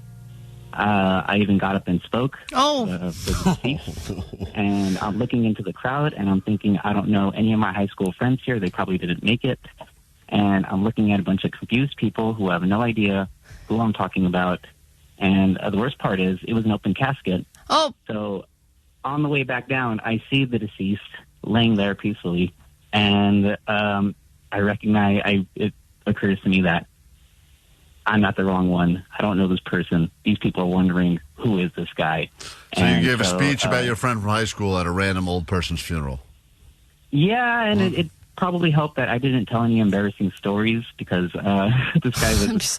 this guy used to get wasted and do cocaine on women's boobs. He did. Yeah, that's actually he did. What led him there. But oh, it's sad. How long did you speak for? About a good 5 minutes. There wasn't a preamble where people were talking about him before you went up, where they were saying the person's name or any indicators whatsoever? Well, the thing is, nobody wanted to go first. So I thought, I knew no one else knew who it was. That's what they say. Anyone here would like to say some words, and then you're like, I don't want to be first. I know. You wait for some guy to go up there and bomb, and then you all follow that loser. But you were the bomb loser. Yeah, I'm sure everyone else after that felt great. Let me say hi to... I'm sure everyone else was questioning if they were at the right place. Everyone's got to go back and check the casting again, make sure they're at the right place. Ariana, we're talking funeral fails right now as we give one of you a funeral redo. What's your story? So we were at the funeral home for the open casket, and we were there, and then all of a sudden we went on lockdown for my great-grandmother. So her body's there, we're on lockdown, and the cops are telling us that there's a fight outside. So our cousins are frequent flyers of the city county jails, so they're all outside threatening to shoot each other, so they put us on lockdown. And how long were you in the room trapped with your great-grandmother? For about an hour and a half before the cops came, and then the next day at the funeral at the location for the cemetery, we had the cops there as well. Damn. I mean, if it's open casket and you're there for that long, doesn't anyone just close it after a while? You think you got to close it or put a sheet over it? Yeah, just be like, doof. Lupe on K-Rock, good morning and welcome to Funeral Fails. Someone will get a funeral redo at the Smashing Pumpkins on Sunday. What's up? What happened to you? Hey, So a few years back, I went to my grandmother's funeral, and, usual, they had to bury her. And towards the end, when they're already, smashing the dirt down to, make sure the plot is good to go, the funeral director cuts the music, the mariachi, and tells everybody, oh, I'm sorry, but this is the wrong plot. So everybody just looked at each other and said, what? She's already, buried. So this is her plot now. So yeah, I know. You got to just switch the headstones at that point. I mean, just the process. They had to, exhume the body? Yeah, they had to take out the whole shenanigans and switch her to the correct plot. The whole shenanigans. Is that what they called it? I think it's we have to get a discount afterwards or something? I'm sorry, what was Is there a discount? Do they refund the money? Do they give you free finger sandwiches? Nothing. No? A family member is actually suing the funeral. Yeah. I would well, think and also, so. as the casket's being lowered, isn't that the moment where you cry and you throw a flower in and everyone's She said got their... they got to the point where they were putting everyone gets to do a shovel of dirt on it. And they got to the point where they finally... So then you got to do all that again, and then it's just not the same doing it twice. No, it's not nearly as... I wasted my good shovel on the wrong... Yeah. Dirt this time, because we had to throw dirt. We decided to throw flowers and food. Food? Yeah, because she liked tamales, so Wow. So you threw a tamale in there? Yeah, we threw a tamale in there for her. Oh, R.I.P. tamale. That's the saddest part of the whole story right there. That's probably why they dug everything up. They found out there was a tamale under The there. rats are like, yes. All right, we move on now. It's quite a few funeral fails. Lance, what happened to you? We have to pick someone and send them to a new funeral this weekend with Smashing Pumpkins. It's a celebration, I guess, in memoriam of Zero from 1995 to 2026. Yes, go ahead. This is actually back in the late 90s. I flew back home to Chicago for my aunt's funeral, and I'm all dressed nice, and I get there with my brother, and I see a distant cousin, a female, and she pulls me into the bathroom. I'm thinking maybe she just wanted to console me or something, give me a hug. She starts chopping up lines on the bathroom counter and asks me if I want to get a little frisky. She hadn't seen me in so long. She had a crush on me when I was a little kid, I guess. Your cousin attempted to get you high on cocaine and then have her way with you? Pretty much. Where's the fail part of Yeah, that? did you do it? I don't hear any fails here. Right. No, I was She was in an honeymoon no-go. mode, so I had to pass. Oh, there's the fail right there when he passed. Yeah. All right, it could have been the greatest funeral story ever told. But this man's a square. What a sad pass. What a sad, sad pass. I can't believe how many of these stories, Allie, involve tamales. Cocaine? It's cocaine and tamales. Hey, Corey, we give you the final word. I think we have to pick a winner and give away these tickets to go on Sunday to see Smashing Pumpkins at a funeral. Go ahead, Corey. Yeah. Hey, guys. So my Nana passed away, and we were at her viewing, and everybody's crying, and it's just sad. And, I finally get up to her casket, and I'm in tears. And all of a sudden, gas passes through her. And it sounds like a fart. It smells like she crapped her pants. And Whoa. I didn't know what to do. I literally am That is bawling, awesome. and I start just... I know. Do you cry giggling more or and laugh? laughing. I mean, You I laughed? laughed. You and laughed. then I'm like, should I say it's me? Should I wave my hand behind my back? Yeah. Out of respect. yeah, you have to say it was you. Out of respect. you have I to say crapped it. my pants. I'm sorry, everyone. I crapped my pants. We all experience grief I died differently. laughing while I'm crying, and Well, then I had to run out. Apparently, those final know what to farts, the final farts, we've learned are very aggressive, and they continue to happen out of the body for sometimes up to I think a couple days after they're dead. Right? God, I mean, it must feel great. I mean, you can't feel it, but it's Yeah. probably such a relief. So you can confirm that the fart of the dead body smelled terrible. Oh, it was so bad. It was like I was giggling and dry gagging at the same time.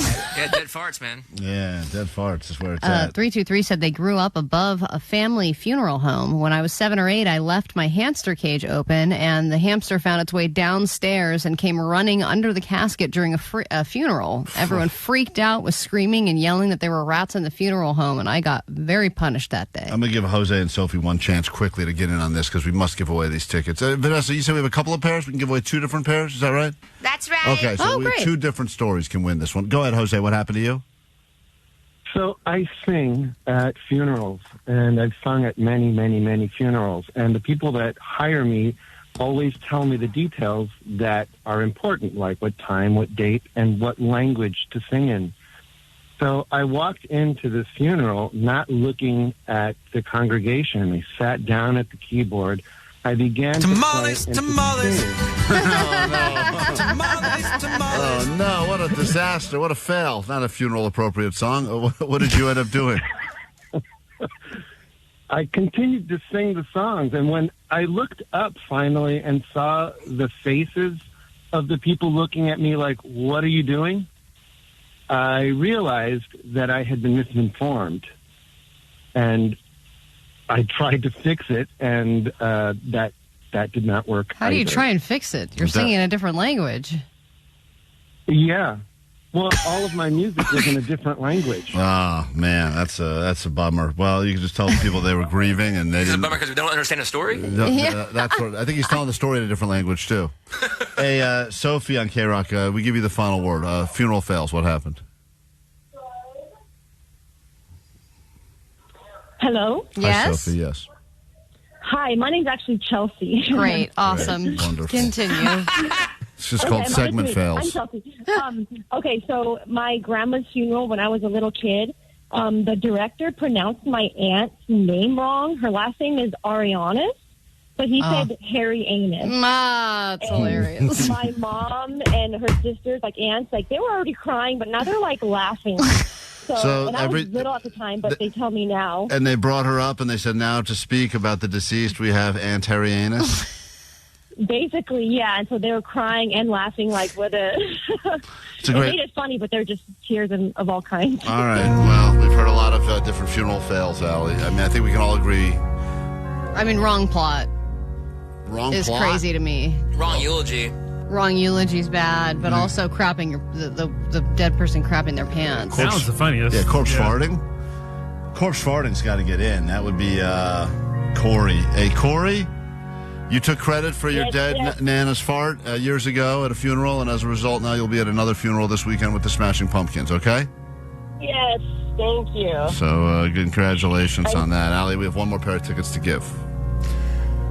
I mean, wrong plot, wrong eulogy. I think wrong eulogy is terrible. This guy wrote and spoke an entire eulogy to the wrong crowd, and then he didn't even get a chance to speak it to the right crowd. All right, track down that guy, and thank you, everyone, for participating. We'll have more of those tickets for you, I would imagine, tomorrow on K-Rock. So if you didn't win today, don't worry. Another chance to win them from us tomorrow on KROQ. Klein Alley Show. K-Rock, your Klein Alley Show. If you want to get your very own Please Don't Rob Me sign, which apparently are keeping all criminals away from your home. So far, 100% of the houses that have this in their front yard have not been robbed. Meanwhile, every other house seems to be getting robbed in Southern California. We will have our remaining stock of signs to give out today, noon to 2, at the Randy's in Inglewood as we get ready for the big fight happening this weekend live on Netflix. So stop by so we can give you free BF Thursday donuts and a sign to keep your stuff safe and a pair of tickets on the floor. If you want to go to the fight, we will bring with us the final pair of tickets to give you at Inglewood today at noon. Perfect lunch is a donut. By the way, the thing that I'm into, Allie, someone found out the name of the thing that I like. It's not called the cronut. It's called yes. What is it called? It's glazed. It's got a name to it, but it's a square donut at Randy's. It's the Crody? The Crody or something. The glazed Crody. That sounds like a condition. Hold on. It's not called that. I'm going to get it right. The glazed Crody sounds like what our bosses did to Johnny. Yeah, seriously. That's how Johnny got hired here. You like my glazed Crody. It's a crondy. Crondy, yeah. Oh, that's what it is. That's what I'm into. I can't just like normal sounding things, apparently. I don't know what's wrong with me. Hey, good news for Jake. Apparently, he claims tonight Is it tonight? is going to be the end of his sexual drought. He believes it's going to be tonight. I don't know why you're so confident, but you've been in a sexual dry spell that has been going on over a year, I believe. It's been less than that. No, we were about to give you your 1-year chip. Also, take the chip. Eat it, right? Yeah. You're saying it's been less? I thought it's been a year since you've had sex. No, I've seen my suckling girlfriend in less than a year. Has it been 6 months? Something like that. So this is a girl that you call her your succulent girlfriend because you don't have to water her or give her any attention, and she'll come over and have sex with you periodically. You don't have to try very hard. She always looks nice, easy to take care of. Yeah. And she just probably does this with several different people, right? You're just somebody in her Rolodex. I don't think so. But if she were to be in a relationship, you'd be cut out for that time because she'd be seeing someone and she's like, I've got a thing going on now. And I have someone who's putting in 1% effort. Right. Like someone who's just giving me a little attention. And, Yeah, but when she comes over, I take care of her. We have a good time. What do you mean by what's one thing you do to take care of her? I take her to a show, buy her some drinks, pay for her Ubers. Okay. How are you seeing her tonight? She's coming over after work, and she's supposed to stay tonight after I get back from the show, the Pussifer show. After work, meaning that you're going to miss your nap? No. Her work, and then after I get back from the show, she'll show up at my house at 11 o'clock. Jake wouldn't miss his nap, even if it meant having sex. Jake would prioritize his nap. If over she sex. said, I'm coming over at 2 p.m. to have sex with you, would you say I have to take my nap? I would say make it 4 o'clock. That's unbelievable. I mean, that's the part that's crazy, is that he really does put the nap above everything else. Wow. His priorities are so out of Or whack. try to get there earlier so we could bang it out before I take a nap. If I told you that we could ruin your night by sending listeners with you to this Pussifer show, Okay. What would you say? Would you say that would be messed up of us to do, or would you be excited to hang out with some listeners tonight? I mean, no lamos, but yeah. We've got access, apparently. This is Pussifer. This is Jake's, what's his face? James Maynard Keenan. James Keenan, who may or may not be able to be seen, depending on if he stands on stage or behind scaffolding. Who knows? He'll be seen. And Is he seen in Pussifer? Yeah. and this is one of Jake's favorite bands, Pussifer. Probably right up there with Warm Uncle and Handsy Johns and all those other stupid ones, right? Warm Uncle's very nice kids. I like those guys a lot. It was Pussifer a top Jake band, number one Jake band? No, but I like them a lot. I mean, Tool is up there, but I like Pussifer. I like Pussifer more than A Perfect Circle. That's his other band. I would imagine this is what a conversation with Dr. Seuss would be like if he was alive. Like having a... Do you like a Pussifer or do you like A Perfect Circle? Green fish, blue fish, red fish, Pussifer fish. Right. So Jake is a big fan of Pussifer, and we just found out that we have a pair of tickets. He's going to get some Pussifer. Jake may actually get some Pussifer. It's a theme night for Jake, supposedly. Puss.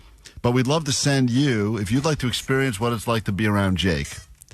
Tonight, we have a pair of tickets and Redwood Deck access passes to see Pussifer at the Greek Theater. And you will go to the show with Jake the Nerd. Jake the Nerd. Does that mean you drive them in the OK Lexus Mobile too, or you meet them at the show? I would say we meet him at the show. I mean, unless you want to come to meet at my house in Burbank, because I'm not driving. I'm getting a ride. So you're refusing to even take the listeners? We can take a Uber together or ride with Fly Suit. So if you'd like to be a part of this, and you have zero... If you'd like to be a part of that. It's going to be fun. You have zero plans tonight. And if you want that to be your evening, I would love to invite you right now to be a part of this. I don't know who's into it, but I would say caller 20, but I don't think we'll get 20 calls. So I'll say caller 1. Caller 1. Come on. You can be a part of this with Jake the Nerd. No. It's Jacob Noel of Sublime. Sublime until the sun explodes. We don't have time for that now. We got to take a break now. We'll come back with that one. But Jake, in all seriousness, this is the big giveaway. Jake the Nerd tonight. Pussifer before Jake gets It's going to be a great show. The poster looks sick, too. They announced it earlier today. So if you'd like to go. The poster looks sick. Caller 1 will pick you up after this on K-Rock. Watch them spiral in real time. Cool. You're welcome. Yeah. Klein Alley Show is now live on K-Rock's YouTube. K-Rock.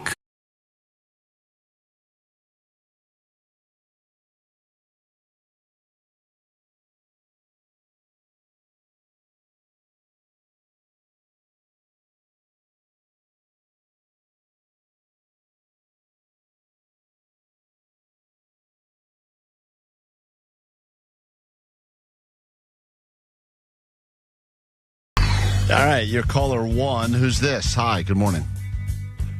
Hey, it's Jose. Jose, why are you calling? Wanted those Pussifer tickets. Hell yeah. You're going to be joining Jake the Nerd tonight at Pussifer. Hell yeah. Hell yeah. Hell yeah. Klein Alley Show. Mornings on K-Rock. Yeah! K-Rock. K-Rock, we are Klein Alley Show. Get a check of the A.D.D news. But first, as always, love the interaction on that GO line, 844-956-GOAT. Hi, Klein and Alley. So I'm here with my wife. We just got out of the Prodigy show here in L.A. in the Novo. And we're calling because, A, it was amazing. B, we would love to hear the audio clip of Vanessa. Knock my bitch up. Change my bitch up. I know you guys have it. Please play it. It would make me so happy. Thank you. We don't usually do song requests here at K-Rock, but because of, the song requested, we will make that happen for you immediately before we get into your news. Change my pitch up. Smash my bitch up. Change my pitch up. Smash my bitch up. It's a classic. I forgot how good this was. I know. Please change her pitch up. Smash my bitch up. Smash my bitch up. All right, smash her bitch up, guys. Smash her bitch up. Congratulations, Prodigy. Hell of a show. You were at that show, Jake, right? Yeah, it was great. Yeah, it seemed like it was, I don't even know these things happen. Would it have been better if Vanessa had been on stage singing that song? Oh, my God, so much better. Yeah. And now we need someone from the audience. You! Yeah, that's Yes!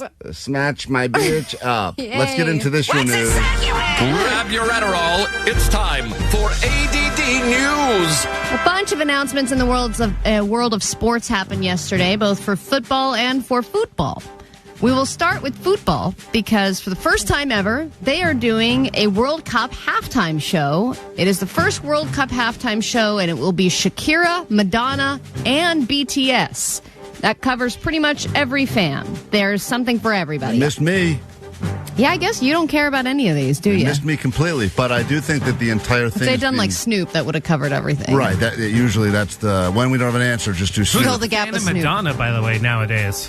I think everyone loves Madonna. Everyone loved Madonna. Agreed. Everyone loved Madonna. Loved. I would be happy to see Madonna and then picture her doing it from 30 years ago. You know what they're missing? You know what they're missing in this halftime show, Allie? I think we can all agree this. Smash my bitch up. Smash my bitch up. But I think the entire halftime show is somehow being curated or produced by Chris Martin of Coldplay. Yeah, and that covers, So perhaps he's going to do, sounds like he'll probably do something as well. And then you've got your bases all covered. Well, and he has a song with BTS. Right. So why wouldn't he show up for that? And if you are more of a football fan, here's what you can get excited about. A lot of the lineup for the next season has been announced. The first game is going to be Rams-Niners playing in Australia. I think we knew that one already. But they're playing 9 international games this season. It's the most ever. So there are going to be games in Australia, Brazil, France, Mexico, the UK, Germany, and Spain. They're trying so hard to make NFL a global game, and the reality is most of the games that we give the other countries are terrible games with terrible teams. So yeah, Rams-Niners is a good matchup. Right, because that's the first game of the season, so we care as well. But that's a tough one to gamble on because it's in Australia, so you got to do the math on the flights there and the players, and everything's flushing backwards. For me, it's the time of the game. Because then I have to watch the game at a weird time and I forget it even happened or it already happened and I missed it. But I guess those games aren't for us. No, like the not. Rivalry part is for us, but the game itself is just for the other country for them to get excited. It feels like the NFL's being kind of greedy. You have our money. You're making billions of dollars. We are committed in this country to football in so many different ways. You don't need to try to convince Uganda to be a fan of NFL. They got to please the shareholders, dude. Got to keep growing. We're giving them all of our loser Super Bowl shirts anyway after the team loses. And they Come on, the people in Germany need to care. Well, yeah, but what they should do is they take these every year that losing Super Bowl team, they've got all those sweatshirts they send to the third world countries that say like Super Bowl champion, it's whichever team lost, and they didn't give the stuff out. That's the countries we should send the teams to. They should do a losing Super Bowl for that, like both teams that almost made it to the Super Bowl. Yeah. They should do that game there. They're also going to be doing more games on Netflix. Netflix is adding 3 more games to the lineup. So in addition to their Christmas Day games, they're also going to be getting the Rams-Niner Australian game and the day before Thanksgiving game and the final game of the regular season, which is usually a big one. All right, ever since Allie announced she's leaving Netflix. I know, now I'm like, great. It's all on the come up. You're not going to be able to watch your Niners. There's a change happening to how people consume media. If you like a show or you like a podcast, it's not because you're actually watching that show or listening to that podcast. Now it's just because we like the clips. And you can say hello now to the clip economy. I have been shocked by how many people come up to me on the street, they say, "Hey, great to see you, big fan." I say, "Oh, awesome, you listen to the podcast?" And they say, "Oh, no, I actually don't listen to the podcast, but I watch your clips." Right. And the first time I heard that, I go, "What? You watch the clips? The clips is supposed to be," I thought the clips was the advertisement right, the gateway for the podcast. Yeah. And then I realized, no, the clips are the content. So now it's just clips. Everyone's just as good as their last clip. Well, listen, we'd like to believe that people see stuff that we post and then they go, "I should check out that radio show." But the reality is, not happening it's not anymore. happening. And I think if you're a clip fan, you're not a real fan, though. If you're a clip, I mean, this person went up to this podcast and said, "I'm a huge fan." You're a clipper. Oh yeah, do you listen to? No, I just watch your clips. Well, you know why? Because we, as clip fans, we think that probably if it's worth seeing, they'll clip it and post it, and if it's not, then it's just a bunch of filler anyway. Most of this show we're doing, let's be honest, Allie, it's a waste of time every day. And like late night TV, right? If you're going to watch that entire thing, yeah, you're pretty dedicated. When most people could just find the 2 funniest things that happened, watch those on YouTube. Yeah. And then you're moving on, and you can still say, "I love Jimmy Kimmel" or "I love SNL." I'm just watching the clips. Yeah, Kimmel went out. But I think that's different because those are more like segments. You know, they're entire bits that they post. You know, they're about 2 to 3 minutes long. Whereas clips is a minute, 30 seconds or less. Less than that. Yeah, I mean, real quick stuff. Most of the people that I would recognize, that I would know from, let's call it TikTok, Instagram, it's because I see the clips. And then once you watch a clip or two, how hot are the clips? Then always hot.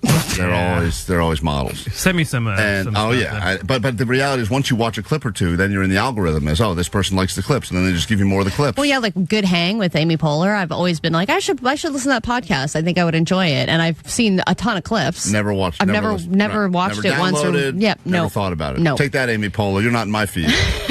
They're finding new ways to give us tickets now, thanks to AI. AI is the biggest narc out there. We all know this. AI cameras were installed in buses in Santa Monica to give tickets to anybody who was blocking a bus lane. Since doing that, they said it's been so effective and made the city so much money that they're now expanding on this and adding cameras to any nearby bike lanes. So Santa Monica drivers now who stop or park in a bike lane will receive a $93 ticket in the mail.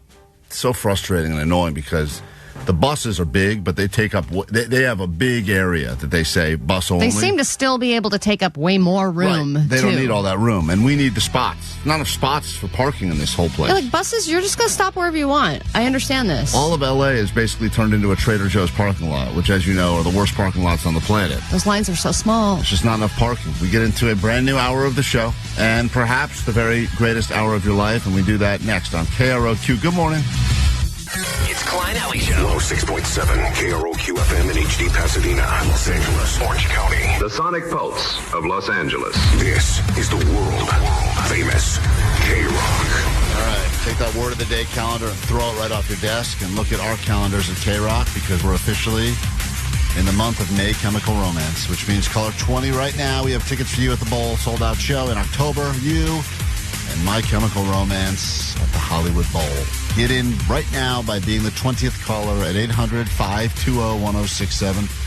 However, before we count to the 20th caller there, Allie, on the phone is Jake's succulent girlfriend. We have found her. This is not a joke. This is not a bit.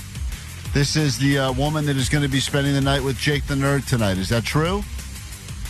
Yeah. Oh, boy. Is this a fake person? Is this real? Hello? Are you AI or are you real? No, I'm real. I'm real. Oh, you are real. Jake, is this I'm her? just sitting with dogs. That's why.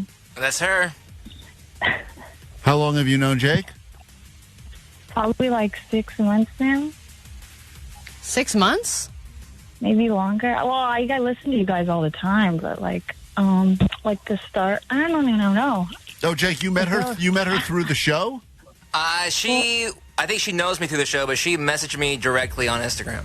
Oh, but you So you know her from the show? I guess, sure. I just listen to you guys, yeah. So you're a I thought that you knew this person for like years. Yeah, I thought this was someone that you had figured out on the side. This is just a fan of the show that you're now sleeping with? I guess. Oh.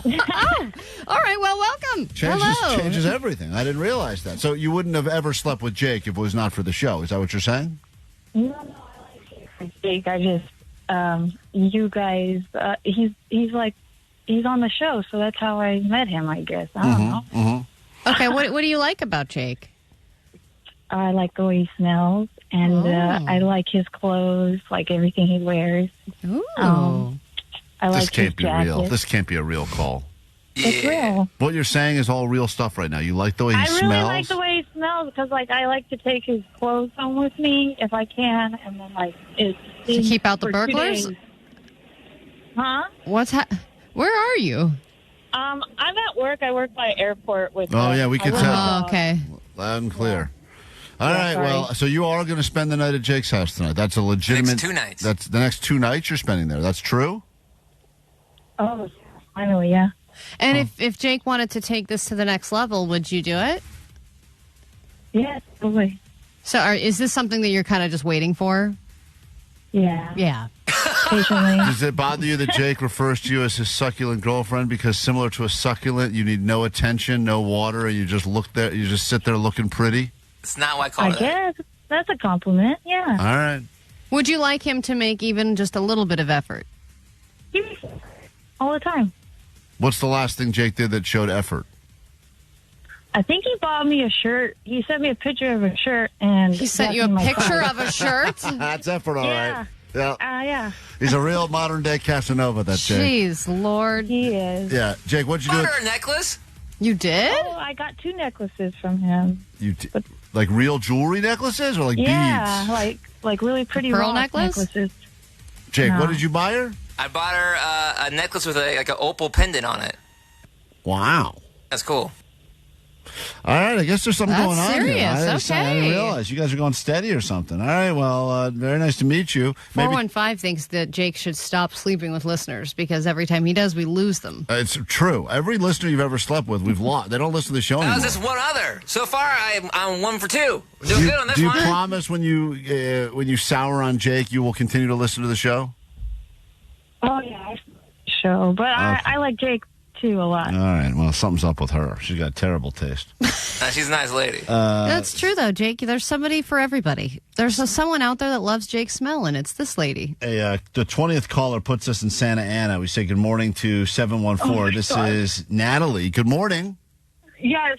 Hi. Good morning. You're going to be at My Chemical Romance at the Hollywood Bowl, all right? Oh my gosh. Okay, thank you so much. You're I've been ve- crying all week. You're Thanks so very much. welcome. Or you can sleep with Jake. Oh no, I'm good. All right. That's the proper response right there.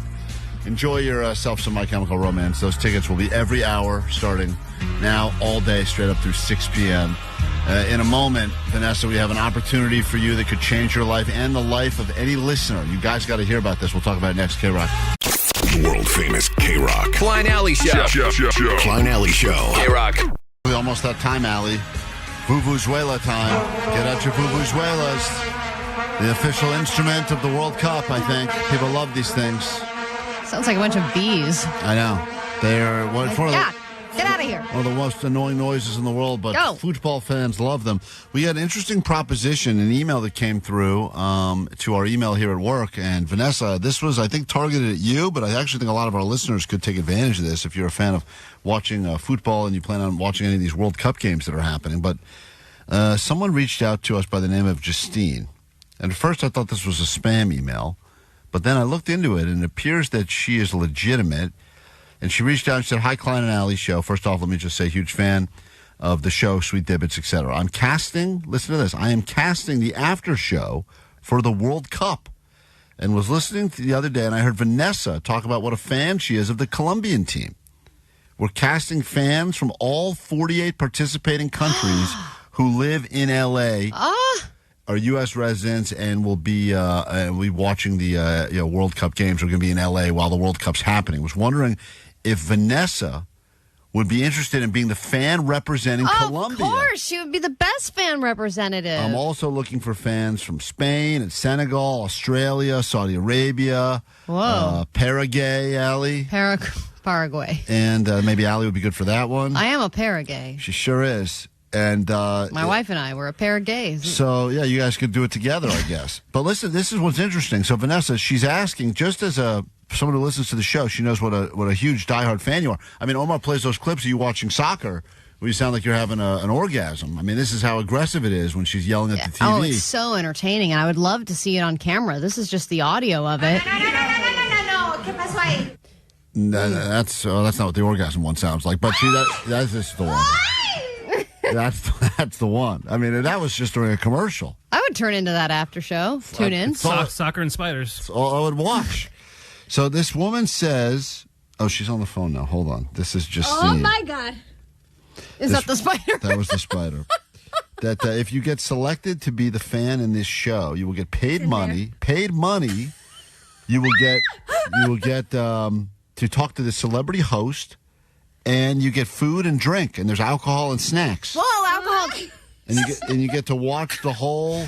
Muffins? I don't know if they have muffins there, but you get to watch the whole thing at a lot, like one of those big, like a TV lot, like a studio, Like a studio lot? Studio lot. Oh, okay. Hold so on. you have to watch it. Let me find out what this is, if this is real. Hey, Vanessa, are you interested before we get her on? I want to hear more about it. Hey, Justine, good morning. Hi, good morning. Hi, Huge thank you. fan of the show. Thank you for calling in and thinking about us. So you are in casting, that's your job? I am, yes, and I am a real person. Thank you very much. I like the shout out. And you are actually looking for real people for this World Cup show. Yes, and we have a couple new bits of information. Since I sent you that email, the celebrity host we can finally say it's going to be James Corden. Oh, my favorite person. Allie's got a feud with James Corden that's been going back for years now. It made the news. Yeah, Allie's now I can't even remember what we were fighting about. Allie's in an article He's being loud at the Troubadour. in the Daily Mail that He was mad about his seats, I think. The headline was unknown radio DJ badmouths international superstar James Corden or whatever. But okay, that's fine. So James Corden is the host. Wow, that'd be amazing if Vanessa. So okay, that's interesting. And what else do you have going on? Tell us.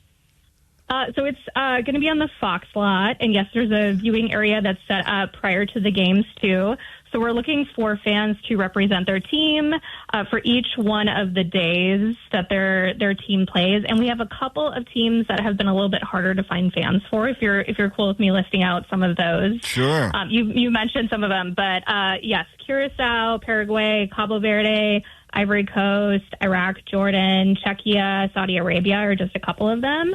But it's going to be a really cool show. And they get to go. They watch the games probably on some big screen TVs there. Are you filming the fan reactions to the games like Vanessa when she's screaming at the TV? Oh, that would be amazing. No, we're just doing the viewer area before, and then you would just participate in the taping after with James Corden. So she would be being interviewed by James Corden? Yeah. Oh. Does she have to sing karaoke? She just started singing to karaoke, too. Yeah, she's good. She's got a good singing voice, that Vanessa. I'm sure you've heard her do it. I mean, I feel like that would be the perfect episode. Oh, my God. in my Carpool opinion. karaoke with James Corden and Vanessa? Oh, the best. Done. So Vanessa, what is are you offering, if she wanted, is she as good as in, or does she have to go through like a casting process? Well, there is a casting process. We are actively casting people for 48 teams. They're liking teams of like 4 people. So if you have like a group of people that you watch it with as well, that's great. Well, yeah, So, because Vanessa, you do have a group that you watch the games with, right? It's called My Family, but I want to watch the game, like eating Colombian food, listening to salsa. So I don't know if I'm the best fan for this. I'll tell you why you are. Here's Vanessa doing karaoke. Change my pitch up. Smash my bitch up. Imagine that with James Corden. And then change my pitch up. Smash my bitch up. Where's this show going to air? Is this a real show on a real like is it going to be on a network show, or is this going to be hidden on the internet somewhere? Yeah, it's actually going to be on Fox. Yeah. Wow. So Vanessa. Vanessa, this is a real show. It's a real You're opportunity. going to be on Fox TV. You're going to be on Fox with James Corden. You'll be one This of would those. be the best thing as a producer you can do for the show. Seriously, Vanessa, this could be great publicity. You're being cast in the reboot of Kids Say the Darndest Things. with James Corden. And this is very exciting that they've selected you to be the She first just kid. said smack my pitch up. Selected me, But wait a minute. So the viewing experience is what's getting you hung up on it, right, Vanessa? well, it's because, guys, the World Cup happens every 4 years, and Colombia doesn't make it every time. So what would you want different? Like maybe we could work something out, right? Like if she's watching it in a theater, she can watch it with her family and bring in Colombian food? So actually, the viewing portion is optional. So if she wanted to watch it at home and then come to the lot, you just have to be on the lot by like 7:45. Boom, there it is, Vanessa. Vanessa, problem My family lives in Orange County. Wow, stop Vanessa. it. See, you're coming up with a million I'm hearing a lot of no, a lot of can'ts and What not a lot of about the cans. other countries? Curacao. Listeners, are you from Curacao? We care Call about us. you, Vanessa. Yeah, I mean, I hope a listener takes advantage of this opportunity. Where can people get information if they want to be a part of this whole thing? Because it sounds kind of cool if you're a fan of World Cup stuff that's coming up. Where would people learn more about this, Justine? Yes, so it's wc-casting.com is where they can apply, and just put my name, Justine, as how you heard about it. Okay, so this is a real thing, real opportunity. Soccer fans, maybe you get on the show. It's on Fox. You can tell James Corden what Ali really thinks of him. But more importantly, Vanessa. Should I pretend to be someone from one of those Oh, countries that'd be just so I can great. get in a room Do with them? it. You should do it. We could put blackface on Ali. I'm She shows from up. Curacao, obviously. She just rips off her whole thing. It's me, Allie. Remember me? For the Troubadour? No, you don't? Okay. Listen, we got to take a break. This is a great, Justine, thank you for thinking That's of cool. us. Thank you for listening to the show. Absolutely. I'm going to RSVP yes for Vanessa. And we'll make it happen. We got to we're back with more show after this quick break, but a lot of people asking on the text line, how can they get involved in this? So we'll give you all the information on our socials. More show after this. K-Rock. It's almost the end of the school year, the end of spring, and the start of K-Rock May Chemical Romance. Hey, what's going on? This is Gerard. Listen every hour from 9 to 6 for your chance to win sold-out tickets to My Chemical Romance at the Hollywood Bowl. My Chemical Romance and K-Rock. Yeah.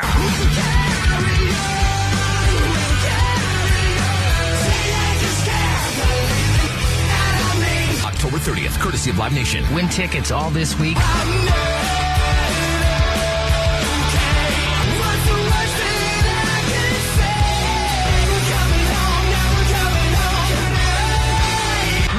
poignant to say, just holy K-Rock, May Chemical Romance. Keep listening for your chance to win. The world famous K-Rock. KROQ.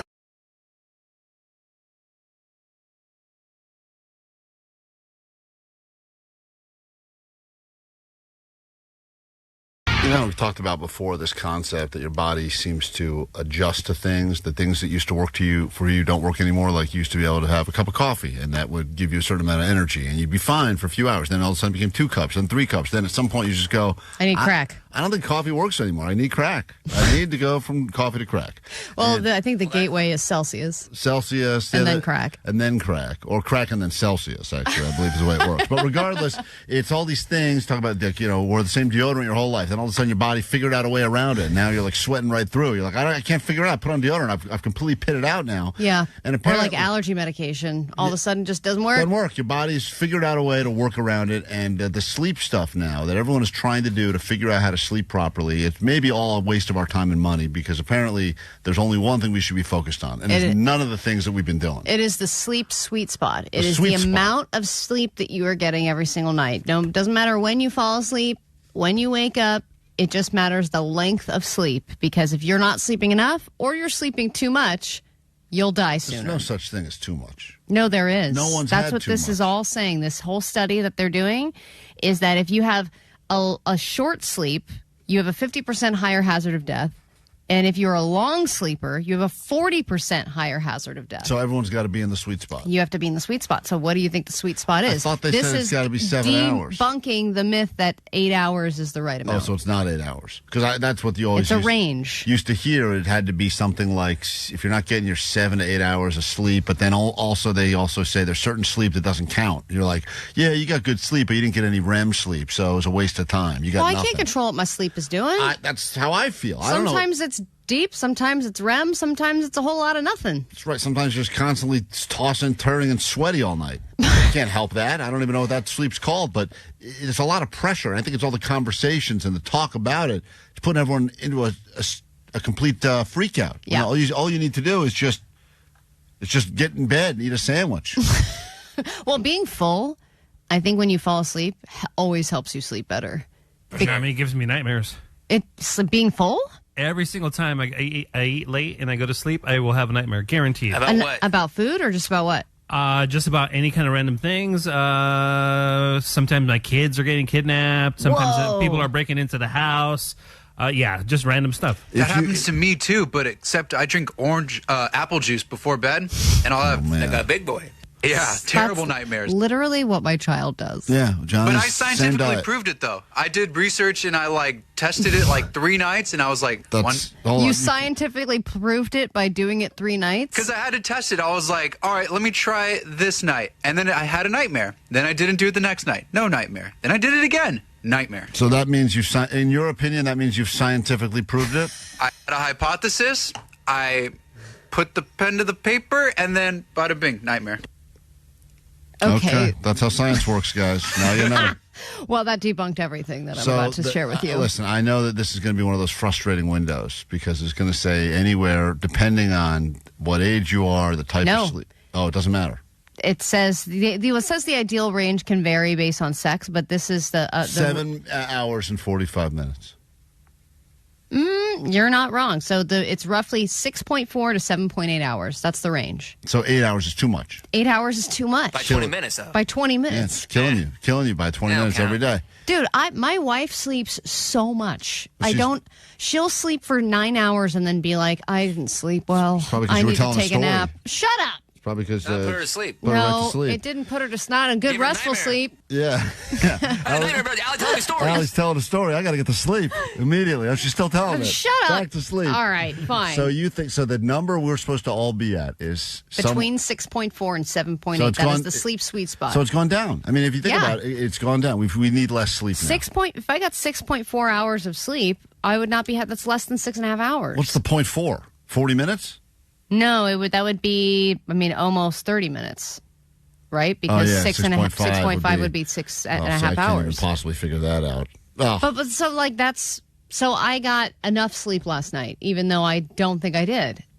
That's why. How is that in my sweet spot? I don't feel sweet. Once again, I feel horrible. You just need crack. Then back to crack. Back to crack. You didn't get your sleep? Crack, kids. Remember Study that next, Johnny. Johnny Doesn't Know will be in here in a moment. If you'd like to play, give us a call now. 800-520-1067. That is next on K-Rock. Klein Alley Show. Mornings on K-Rock. K-Rock. Yeah! K-Rock. K-Rock Klein Alley Show. Get into a lightning round of Johnny Doesn't Know. One question standing between you and tickets. What do we got here? We got lots of tickets to give out. Continuing to hook you up all week long. We got more of these Ronda Rousey, Gina Carano seats on the floor. We'll give some of those away in person in about an hour and a half. We head to the Randy's Donuts in Inglewood. We'll get you on the floor for that fight. And then we'll have more of those tickets for you tomorrow as we battle out another opposites on the show. We got that to look forward to. Smashing Pumpkins funeral tickets. Make that happen for you as well. And more My Chemical Romance, too. Johnny's in the studio right now. He brought a bubble machine in here. He's very excited about his bubble machine. Want to go? Here we go. He likes his bubble machine. Yeah, baby. He's all, yeah, and the bubblers are like... Johnny's a big fan of this bubble machine. He thinks it's going to elevate our YouTube. So if you want to check out the show right now, as we're streaming on YouTube, we now have effects. It's once again bubbles. Sweet. Nothing more like the soothing sound of that. I think bubbles are so overrated.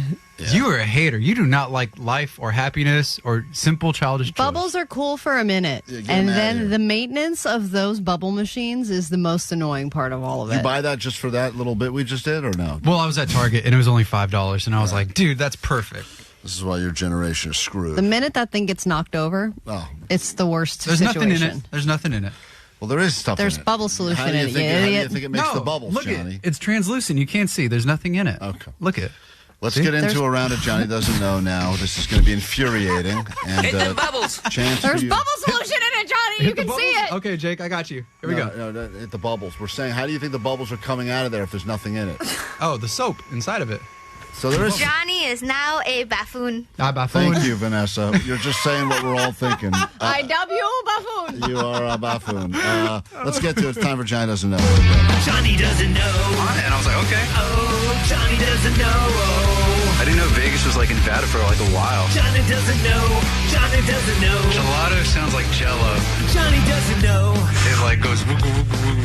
Say hi to Jack in Culver City. Give Jack a chance. No more goddamn bubbles. Here we go, man. Jack in Culver City. One question. What's going on, Johnny? Hey, Johnny's going to answer a question. You just have to predict, will Johnny know or not know the answer to the question. I don't think he's going to hear the question because he's so impressed with his bubble-making abilities. But here we go. One question for Johnny. It's in the medical field. There's your warning right there. Johnny, if I were to say a cardiologist, What is it that they specialize in? A cardiologist. Will Johnny know this, yes or no, Jack? Absolutely. Absolutely, Really? yes, he will know. Absolutely. Okay. Jack says you will know. Bubbles, what do Johnny. you think? Bubbles? Johnny, once again, is... Bubbles are his lifeline. Johnny, You know what, Bubbles, he's here we got go. Bubbles. He said it's a medical question. I don't even know if Johnny remembers the question at this point. In the world of medicine, medical question, what does a cardiologist specialize in? Johnny. Jack says you will know. Well, if I'm breaking down the words, I see cardio and I see ologist. Ologist is the study of a certain subject. Cardio means running, but there's no health thing about running. There's no health thing about running? Let him cook it. There's no health study. It's not like... It's not scientific like drinking apple juice before bed is what he's getting at. True, okay. Go That was a ahead. real thing. But I know when you run, it's good for your lungs and it's good for your heart. And heart is where I'm going towards. Yes. So I'm going to say it's a study of the heart. Cardiologist specializes in the heart. They work on hearts.